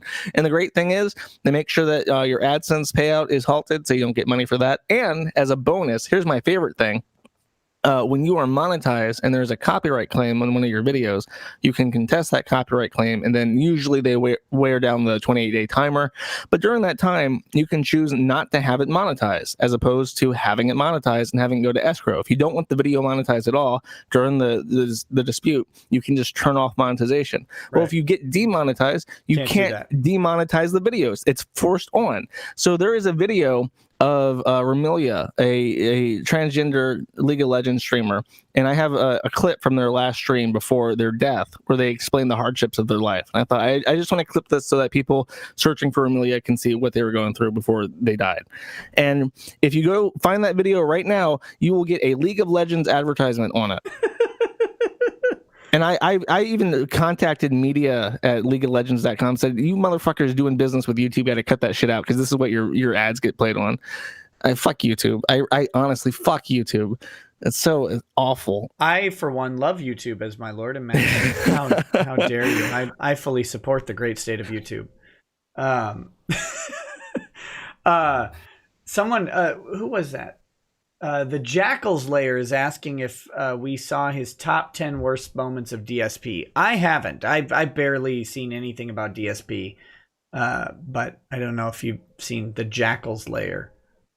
No, I haven't. The last one I watched was the Ludwig one, and I probably watched that 2 or 3 times. Because my favorite bit is there's a perfectly edited part where there are 3 bosses at once, and he edits Wings of Redemption, this other fat guy I forgot the name of, someone's gonna remind me, and then DSP. Boogie? No, it's some guy that's obscure. He's more obscure than DSP and Wings, but it's just phenomenal. Sorry, I'm thinking about that video again. Let's see. Adbrag says, did you have a chance to look into the Louis Rossmann contractor situation yet? No, I have not. I've seen a couple Louis Rossmann videos where he's doing testimony about right to repair and making fun of the lawyers who come in and try and testify against it. But I haven't looked into his contractor situation yet. KTTK says DSP celebrates his birthday for an entire week. Matt Schrodinger says Null knows nothing. It was Street Fighter. Damn. Yeah, I got nitpicked throughout the entire show. It was like, I had my notes, I had everything ready, and I still fucked it up. What you got to do is just be ignorant. That's what I do. Some nobody says, just to clarify, anything legal can be a business. Talbot Link says, I'm wondering if tissues are in a revised expense calculation. He has used them in stream off screen. At least that's what he claimed to wipe it with. This is the infamous the Coomer video, right? DSP invented cooming even. He did. He invented masturbating in front of children on YouTube. He's a pioneer of let's play and let's jerk off. Let's coom. It should be a let's coom. Yeah, that's great. We're gonna do a let's coom, boys. He gets real salty over that, by the way. Like, he played it off as a joke when it was happening because it was the most attention he'd received in 10 years. But then people started twisting it as he jerked off in front of children, and now he doesn't like it anymore. Aww. God, that's just great. Some nobody says owned a BMW, never owned name brand pants, gay boy. Oh, damn. Some nobody says you can pay people to stable your horse, like Monica. Ooh, Nick's gay shorts says no bully. I was moderately priced. Okay. Everybody makes fun of my shorts. Do you wear shorts ever? No. Why? You actually wear shorts? I wear shorts all the time. I'm I saw the allergic picture to of you heat. at court. I saw the picture of you, and my legs don't get hot, so I can wear long pants. My feet get hot, like when I'm sleeping. I have to keep them out of the cover because they get hot. One of my law school buddies, when he would get drunk, his feet would heat up, and he'd always take his shoes off so you'd know when he was toasted because he'd take his shoes off in class. Oh, I do that. I'm bad. I take my shoes off in planes and stuff. I get comfy. I don't like having shoes on. I can't believe that nobody wears shorts. This is so weird to me. Because I don't know, male legs are not sexy. I guess you want to keep those covered up. Maybe yours aren't. I'm gonna start wearing shorter shorts so you can see I got even like higher and higher tan lines. If I stretch my foot out, the angle from like down to my calves to my heel, it's like a 90-degree angle. It's like a Fred Flintstone type foot. So I gotta wear pants and keep that covered up so nobody can see my shame. Oh man, one day I'll introduce you to shorts. Some nobody says trying to cover casino chips with unliquidated claims. Ferd Reich says rip. Oh damn it, where'd it go? Rip Ethan Rolf of the Rolf Report .biz. May the memories we shared with the gun to live on forever in our hearts. What happened to Ethan Rolf? Ethan Ralph, he was on TV. I saw him in front of cameras. I don't think anything happened to him though. Well, this is Ralph with an E. I don't know if that's different. Oh, Ralph. Yeah, rest in peace, Ralph. Some nobody says nope. You need one for building. You need one for building credit and rewards. Oh, credit cards. Yeah. You should. If you need to build credit, a credit card is the way to do it. A low credit card carry a small balance month to month. Some nobody says bills auto pay, credit card auto pay, checking. Okay. B Bob JS says Null. Stop with the bad CC advice. Never pay interest on a credit card ever. I have 14 credit cards. I only make $20K and have zero debt. It's about churning sign-up offers. Yeah, if you're not trying to build credit, don't use a credit card at all or pay it off immediately. The thing is, you can't. If you pay it off immediately, you're considered a deadbeat by the credit card industry. Because they don't make any money that way. If you're trying to build credit, if you have no credit, if you're 17 years old and you want to get credit, get a card from your credit union that has a $500 balance and just buy an Xbox and pay it off over a little bit of time, and that'll build you credit. But otherwise, don't ever use credit cards. Yeah, actually, paying off your card every month is worse for your credit. They don't like that. They want to know someone can carry a balance and pay it if they're going to try and sell them a house. It's why it works that way. Stars Raven retracted message, so I thank you, but I don't know what it says. Moist John says Phil should sue his moron lawyer instead. I mean, that'd be rough. Matt Schrodinger says it's gross. It's for this chosen people hands. Incarn says, would it be possible for an interested party to purchase one of Phil's outstanding debts and become a creditor and then apply scrutiny? At this point, I don't know if you could. I mean, you could always try, I suppose, but that could be a real waste of money. Yeah, that'd be like thousands of dollars just to fuck with them. Yeah. Rogue says, bites carrot. Ugh. Okay. Cesario JPN says, I've seen some weird fan fiction and Rule 34 fan art of things, but Roadrunner fan fiction just makes me wonder how far we can go low. Turns to Japan. Internet Tab says, objection, DSP is not the father of Let's Plays. That is Shinya Areno of Game Center CX infamy. The Cacho is king in this area and no one will ever dethrone him, not even lung cysts. Established 2003. Well, Shinya Areno does not sound like an American name. I'm going to go out on a limb here. This might be un-PC of me. That's a good Mississippi name right there. Deep Southern heritage. He might be the Japanese Let's Player, pioneer of Let's Player, but Darkside Phil, the OG, is the one who brought it to America, my friend. Darkside Phil. That's the Japanese version. Okay, so where we go. Hellgate Wrestling says, thoughts on Suzy Liu uploading episodes of Naruto?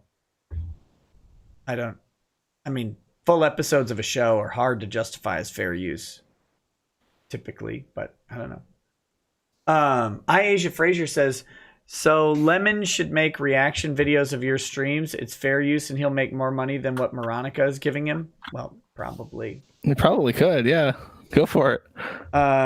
David Davidson says, this is how you don't file for bankruptcy. That was going to be the title of my short video that I do on his bankruptcy. I got a better one. I stole this from chat too. This is how you don't pay. Yes. This is how you don't pay your bills. This is how you don't get good credit. This is how you don't build your credit score. Keldeo the horse says, shout out Almighty Tevin, big ups, Egg Gang, AEG. And then Keldeo the horse says, big ups, Lightside Bill and Rocky the Doggo. Howling Warwolf says, one more for Null. Which did you find more cringe, Cooming or Julie? Cringe? I don't know. Everything Chris does is kind of cringy. The Coomer one is more... That's not cringe, though. That's just funny. So I would say the first one. You think a man cooming is funny? Yes. What, it's a joke? The reproduction's a joke to you? It's not reproduction. It's a failure to reproduce. I mean, for now. I don't you don't know what happened to it off camera. Maybe he saved it. Maybe he was alone at that time. I'm pretty sure I know what happened to it. Look, there's kidnap. You don't know what happened. No, okay, never mind. I'm not gonna discuss the bodily functions of Dark Side Phil. That's against my own forum rules. I'm pretty sure. Probably you'll be thread banned. DLC 3 required says, how do you get rid of bacon grease? Phil taught me to flush it down the toilet. That's good advice there too. Definitely. Have you seen that? No, I heard about it though. Yeah. Just straight down the toilet. And he's even positing this as a life hack. It's like, you don't know what to do with your bacon grease. So here's what I do. I just walk to my toilet and dump it in, flush it away. Why don't he just pour it on himself? That'd be good. You could try that.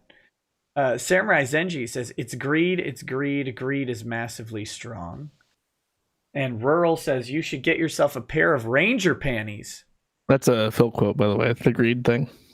Oh, okay. It's not as iconic as Gordon Gekko.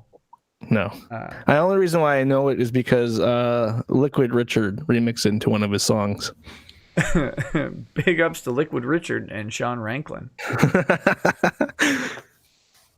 Twitter Taint Tickler says, tell Null the story of how you became a feeder at Bubba Fest with drunk Yellow Flash. Also, hail our feeder leader.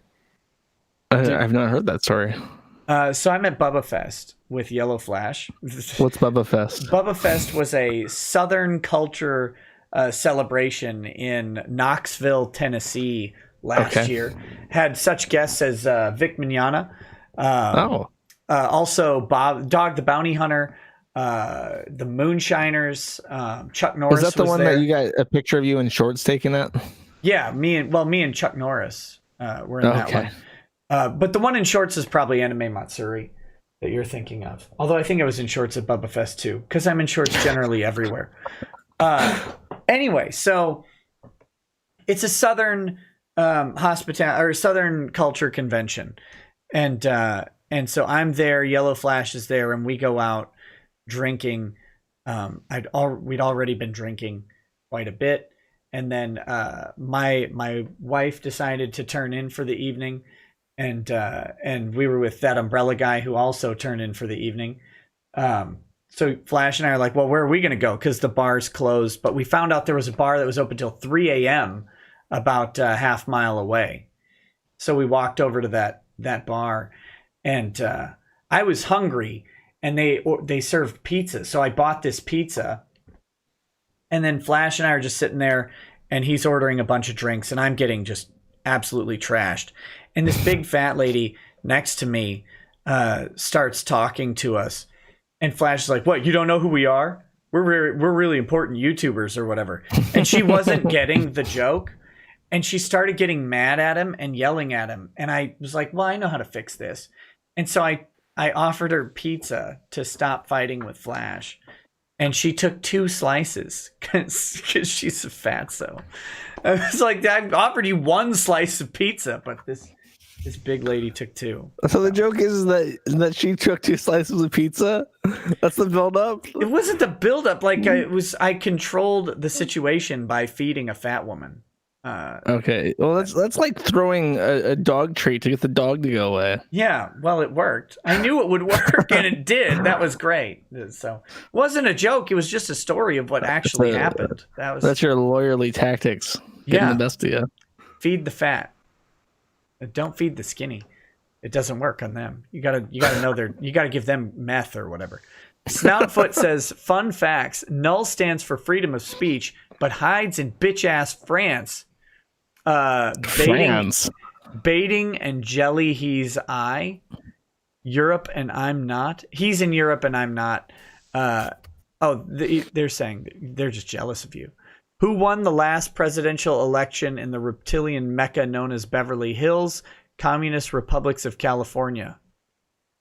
I don't know what that even means. I think Hillary probably carried Beverly Hills, right? I have no idea. Maybe Epstein did. DSP's Toilet Bacon says, hey, Nick, glad to see you stick to certain themes in your streams. Watching you fail 20 times against Gwen the other night was certainly DSP-esque. Look, I can only aspire to be what DSP is. Snoutfoot says, the orange-skinned blonde 10 Slayer Donald Trump's won the Hills of Beverly last American presidential show with over 69%. I thinks it was in the high 70s. Obama should give his Nobel Peace Prize to Snowden's nerd ass, and you and Null should get Nobel free. I agree. I think Snowden deserves a Peace Prize. I really do. Snowden? Yeah, probably. Him and Assange. They're going to kill Assange, though. That's going to be his Peace Prize. Peace from the suffering of being in Anglo torture prison. Here's the final piece. The final piece of rest for you. We'll administer it via bullet. Emology 101 says, I created PewDiePie, dude. Snoutfoot says, level 83 jewelry, fucking autocorrect, smoke weed every day. Corona-chan says, yeet booty judge. Yeet booty judge. Did he get kicked? Is he gone yet? Booty gig? Because I saw that he was the problem with the pollsters. Just the font was too damn high, and he was thrown off the bottom. He wasn't visible. Did you see that? No. All I know about Buttigieg is that the Iowa caucus joke, where they were like, "Oh, who's gonna win? Is it gonna be Bernie or Hillary or whatever?" And then out of nowhere they say, "Oh, it's Buttigieg." Okay. No, it's not. Nobody knows who the fuck he is except for now because you brought him up and said that he won this caucus event. He got the most delegates in Iowa. That was the discrepancy, was that I believe that his name wasn't on the screen when they were calling people. So Pete's claiming he won. Oh, okay. At first they released like 62% of the vote and said currently Buttigieg is in the head of Iowa, and everyone was just like, "You're full of shit," because nobody knows who the fuck he is. Yeah, he's a mayor of some town. I don't even remember which one. Alexandro says, "What is Null Gang?" Well, it's NULL Gang. It's short for Null Gang. It's short, an abbreviation. You can say either one though; it don't matter. I won't get offended. The farms won't get offended. We got everybody out here doing lolcow shit. That has to be like a rap lyric or something. Probably. I'm not gangster enough to know rap. I am, but I don't. Snoutfoot says, does the fact that Phil's crib allegedly is OP in the hidden random swatting real estate stat bring down his Connecticut condo and current gated fortress with personal 1%er private army? Are they saying that because he's a swatting target that it reduces the value? The house is worth less. I don't know. It'd be an interesting argument. See if that holds weight. This house is worth less than the estimated market value because I live here. See how it goes. Look, I coomed here on stream, and everybody will know it when they come to your house. They will have seen the coom couch. Yeah, I recognize that wall. Real Tevin says, what is Glow Gang? Well, it's Glow Gang. It's GLOGANG. It is Glory Boys. We are Glory Boys Entertainment. It is GBE, but it's shortened. You know what I'm saying? So it's GLO Gang. and the Glory, and so the Glory Boys. You guys can say either one though. So that was I think a Tevin that's the game. tourist. Yeah. Oh, okay.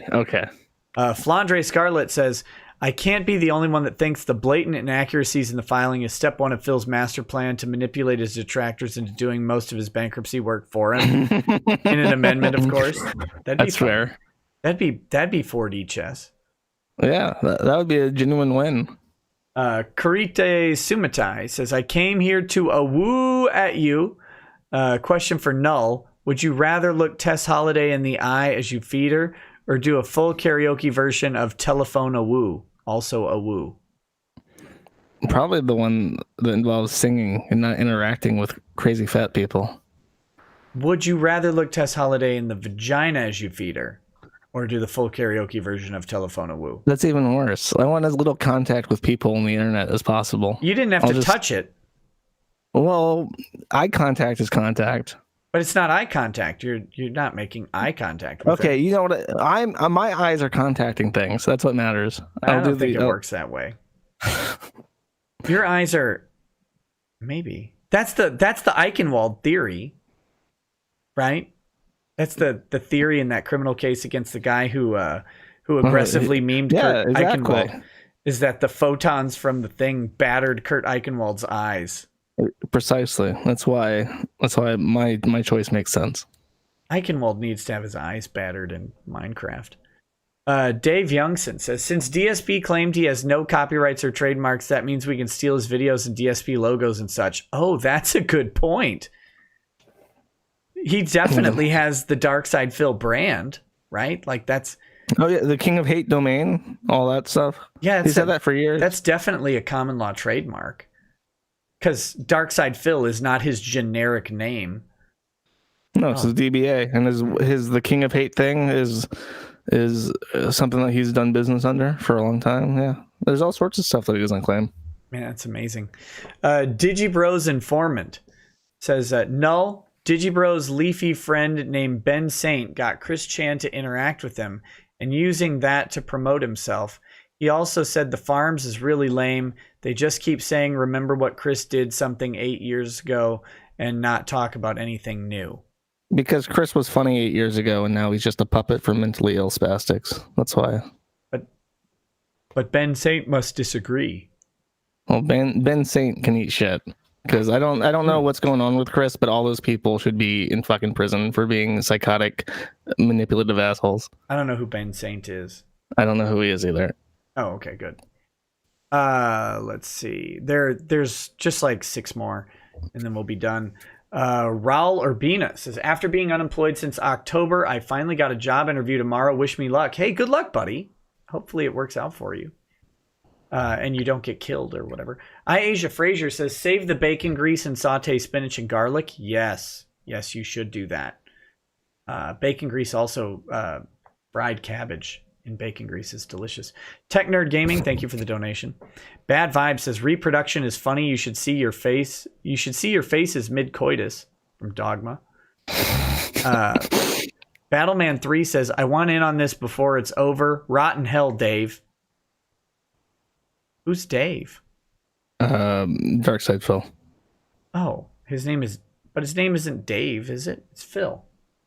For some reason they call him Dave. I can't remember why. Okay. Maybe I'm completely wrong, but I'm pretty sure they'll sometimes call him Dave. I could be wrong. I have no idea. I don't know anything about Dave. Rotting Damsel says, I work nights as a janitor, and you never fail to entertain during not only my long shift, but my hour-long drives to work and back. Thank you. You're welcome. It's my pleasure. Stooge Muffin Stuff, and this is the last one, then we'll wrap up the show. It says, watch the TIHYDP on Persona 3. Phil's Let's Play of Persona 3 was so bad that Atlas BTFO'd him, lol. Also, he stole money from his patrons. I watched him rage quit Persona 3 when he got charmed and his character healed the boss. And then I've seen that.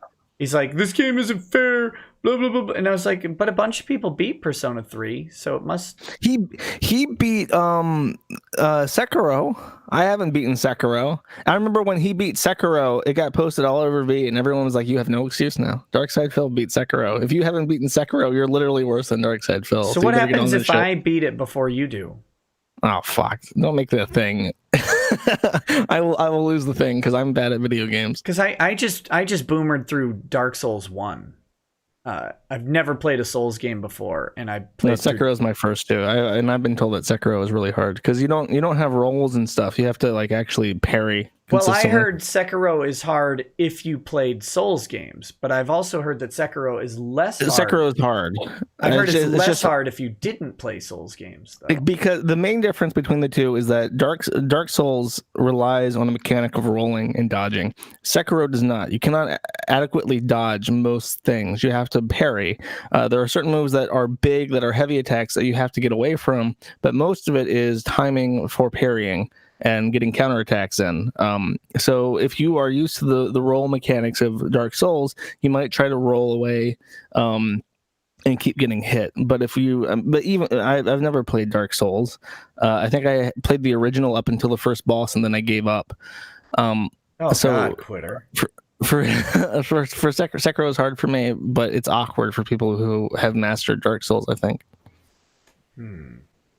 Well, we'll have to see. Maybe I'll make it a competition that you won't be aware of. That's how you really do things. Then I'll just proclaim victory over you at some point. Yeah, okay, that's fair. Okay, I do have one more legal thing, and I've been saving this because I didn't want to bring it up in the middle of the stream and derail it. But there is ongoing litigation which started up in December, and which is probably going to be very messy and kind of, it's not like a comedy routine. It's like two people completely ruining their lives. Can you guess what field of law I'm getting into? Does this involve you? No, it is low tax. Yes, low tax with his non-citizen wife. He didn't legalize her papers after they got married, so she's still an immigrant even though they're married. And that's a misconception, and like that can take a very long time. After marriage. But sorry, go on. I didn't mean to interrupt you. At some point, and I don't know the full details, she took their daughter, who was a toddler aged, and moved into a different state which had better protection for women, and is basically just hiding in a women's shelter. And she has as her representation a pro bono attorney from a charity organization that protects women who are immigrants who are in financially dominated situations where their husband. That's a motivated person. Well, the guy that she has is like he's like you kind of, in that he became a lawyer late in his life. Yeah, he was first I don't remember what he did first. He was like a car salesman or something, I want to say. I don't know if that's right, but he became a lawyer later. And now he did his own law firm for 3 years, and now he does pro bono for this organization. Meanwhile, Low Tax recently set up a Patreon and got $15,000 a month to begin with. And he has tens of thousands of dollars in savings. It's dropped off by like half at this point. It's down to like 8,000. But he has money, and his attorney is like the most vicious, highly regarded family attorney in all of Missouri. And so it's like this charity worker guy who's like fresh faced, just out of college, versus a senior counsel at a large family law firm in Missouri who's been a lawyer since 1993. And they're going to be butting heads over the issue of her leaving. And I'm sure that it's already like a really shitty situation. And from what I've been told by secondhand sources is that Low Tax is blaming her for the forum making fun of him and making fun and hurting his business. And so I feel really bad for her, you know, and I'm not always like a believe Lemon type person. So she could be lying. She claimed that he abused her, but it was like an emotional kind of abuse. Sure. But he's conflating it where he's saying she said I abused her, but then in court she said I didn't abuse her. Well, she said in court that he didn't physically abuse her. Right. So he's being extremely manipulative, and anyone asking questions about it on something awful is banned. And it's going to be a really, really messy because he wants to fuck her. He wants to fuck her and get that kid back. And he's also filing against his previous ex-wife for mandatory visitation from their other kid.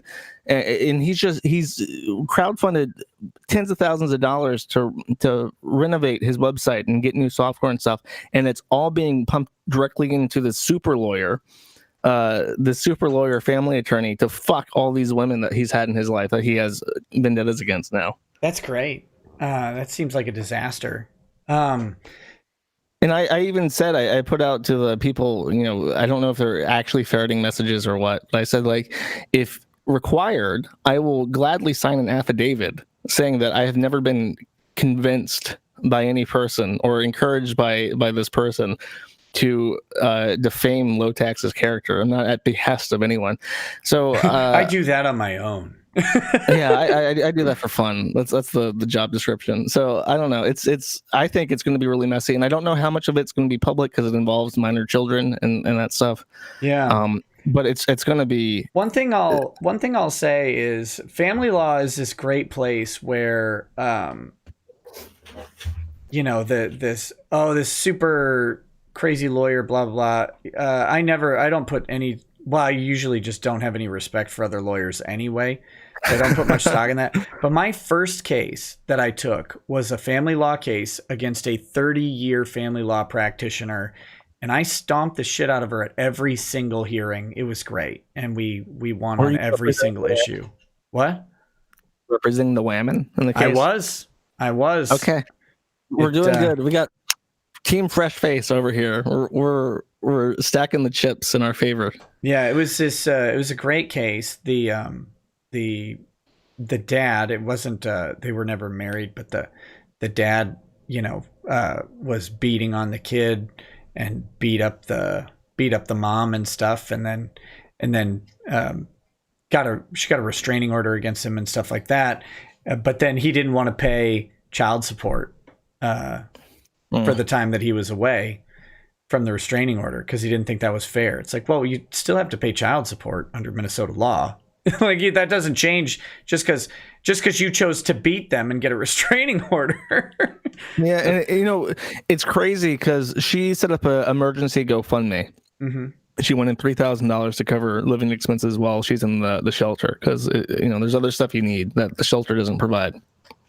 And he threatened her. It says on the thing, like, for obvious reasons, I had to take this down.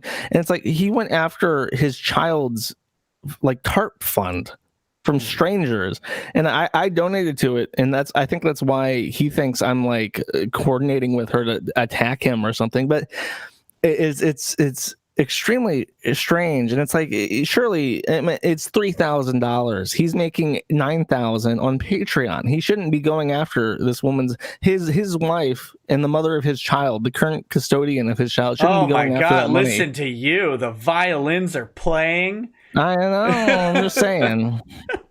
It's going to be. Isn't he the guy who did that Cliff Yablonsky Hates You or whatever? Wasn't that Low Tax? Low Tax? No, I don't know that one. I'm not up to date on my Something Awful lore. That was something that was parallel and before my time. Can the chat help me out? I feel like he did the Cliff Yablonsky. Look, people are calling me a white knight for that. Like, why? I don't like Low Tax. Okay, you have to understand that Low Tax is a pill addict who has promised the world to his forum 1,000 times over and has never delivered on it. And after she left and took the kid, his own daughter, who was 13, started publicly ridiculing him on Facebook, saying that of course this happened. So no, the entire world, there's no reason to support Low Tax. He is utter and complete shit. He takes the path of least resistance whenever possible, and the only reason why he's trying here is because he wants to fuck people. Hey, when are you coming to the U.S. next? Soon, because I have to get the fuck out of Europe. They want me gone. I gotta get you a something sexual shirt, so you just wear that. wherever you end up. No. It just says something sexual. That's all. I can't wear that. Why That's not? lewd. That's something. It's because it says something sexual. It would cost more than half of your wardrobe that you've described to me, so you got to wear it. What about an ahageo shirt? I don't know what that is. I don't speak anime. Oh, yes, you do. Don't lie to me. No, I don't. You know all of the degenerate things on the internet. Oh, the anime O-face, yeah. Okay. No. Do you wear a 5X? Would you fit in a 5X? Yeah, of course. That's like 3 sizes too big for me. Yeah, well, I figured it was too big for you, but would you wear one? What if I gave you an ahageo 5X t-shirt? I'm not wearing these things in public. I like to wear because that's embarrassing. I don't want look. I enjoy my privacy. I don't want these anime. I don't want any association with the anime. What? It's embarrassing. Oh man. Okay, Matt Schrodinger says Dave is a Tevin meme. Fun fact, a fan made him a new layout on Twitch, but he actually snuck in a bunch of memes and even Tevin's face on the banner. Howling Warwolf says Dean Takahashi is actually worse than DSP. I don't know who that is. I don't know who Dean Takahashi is. Do you know who that is? No. You're supposed to know everything about the internet. You're my culture expert. Oh my god, I'm behind the times, I guess. And then Rotting Damsel says, Vic thing went down last year, the day before my birthday, and it was hard to find someone covering the content in a way I felt gave the topic justice, but you did that and have continued to. Thanks. Oh, thank you. Thank you. Well, there will be more to come. Well, man, I think that's about a show. Yeah. So thanks for walking me through the issues of DSP's filings. They seem to be a disaster. At first I was like, oh, there's some discrepancies, but as we go through, no, everything's wrong. I mean, every point of action can be questioned and scrutinized more. I don't know. I don't know. He has an uncanny ability to fall on his feet. So I'm curious to see if he can get out of this unscathed. But people are naturally pessimistic when it comes to the law, and people we talk about in the forum, they look at this and say, oh, he's going to jail for perjury. It's like, no, come on, be rational. They don't put people in jail for shit. There's no debtor's prison anymore. Yeah, the perjury is really, really, really tough, and they tend to give people a lot of chances to correct it. A more likely outcome would be like Anonymous mentioned, the sanctions, where the sanction would be that you just don't get your bankruptcy protection because you lied like a dummy, or some other type of sanction where maybe you just don't get your Chapter 7 sanction. They sanction you out of that and force you into Chapter 13. But I think if he's honest about his income, then Chapter 13 is where he belongs anyway. So we'll see. We'll see. I'll keep an eye out for what's going on. Because it'll be interesting if the details. I'm hoping to see the details of both DSP and Low Tax's finances over time, because I would love to see where that money goes. Because I think she's going to use his finances to say, like, he has all this money, but he's spending it. From what I understand, he started shilling this like Uber Eats type thing where you buy pre-cooked meals, and he's been buying like $50 meat pies off Blue the Apron internet or whatever. Yeah, and so he's been eating like $1,000 like fancy food in a box. So when it comes time for the line item, that's going to be fun.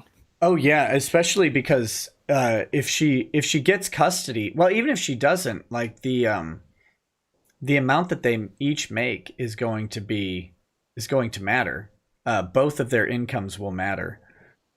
So Low Tax will have to justify his income, and if he's got like a $9,000 Patreon, he's going to have to justify why he doesn't actually have $9,000 a month coming in, because maybe he spends $5,000 a month on his business too, but then people are going to wonder why the forums of Something Awful aren't improving or whatever. There'll be a interesting. Oh yeah, if his finances are as bad as people speculate they are, like the forum should riot. because they gave him like $100,000 to upgrade his form to Zen 402, and all these years later, he's spent it on is meat pies and super lawyers apparently. Yeah. Well, it's always good to put a lawyer's kids through college. That's what you want to do with your life. Best plan on earth is to put your lawyer's kids through college and not yours. Okay, last chat of the night, and then let's say goodbye. Stooge Muffin Stuffin says, Dean is the tard who couldn't finish the Cuphead tutorial. He's that games journalist. Okay, I know who he's talking about then. Yeah, that guy sucks. All right, stream. Thanks for hanging out with us tonight.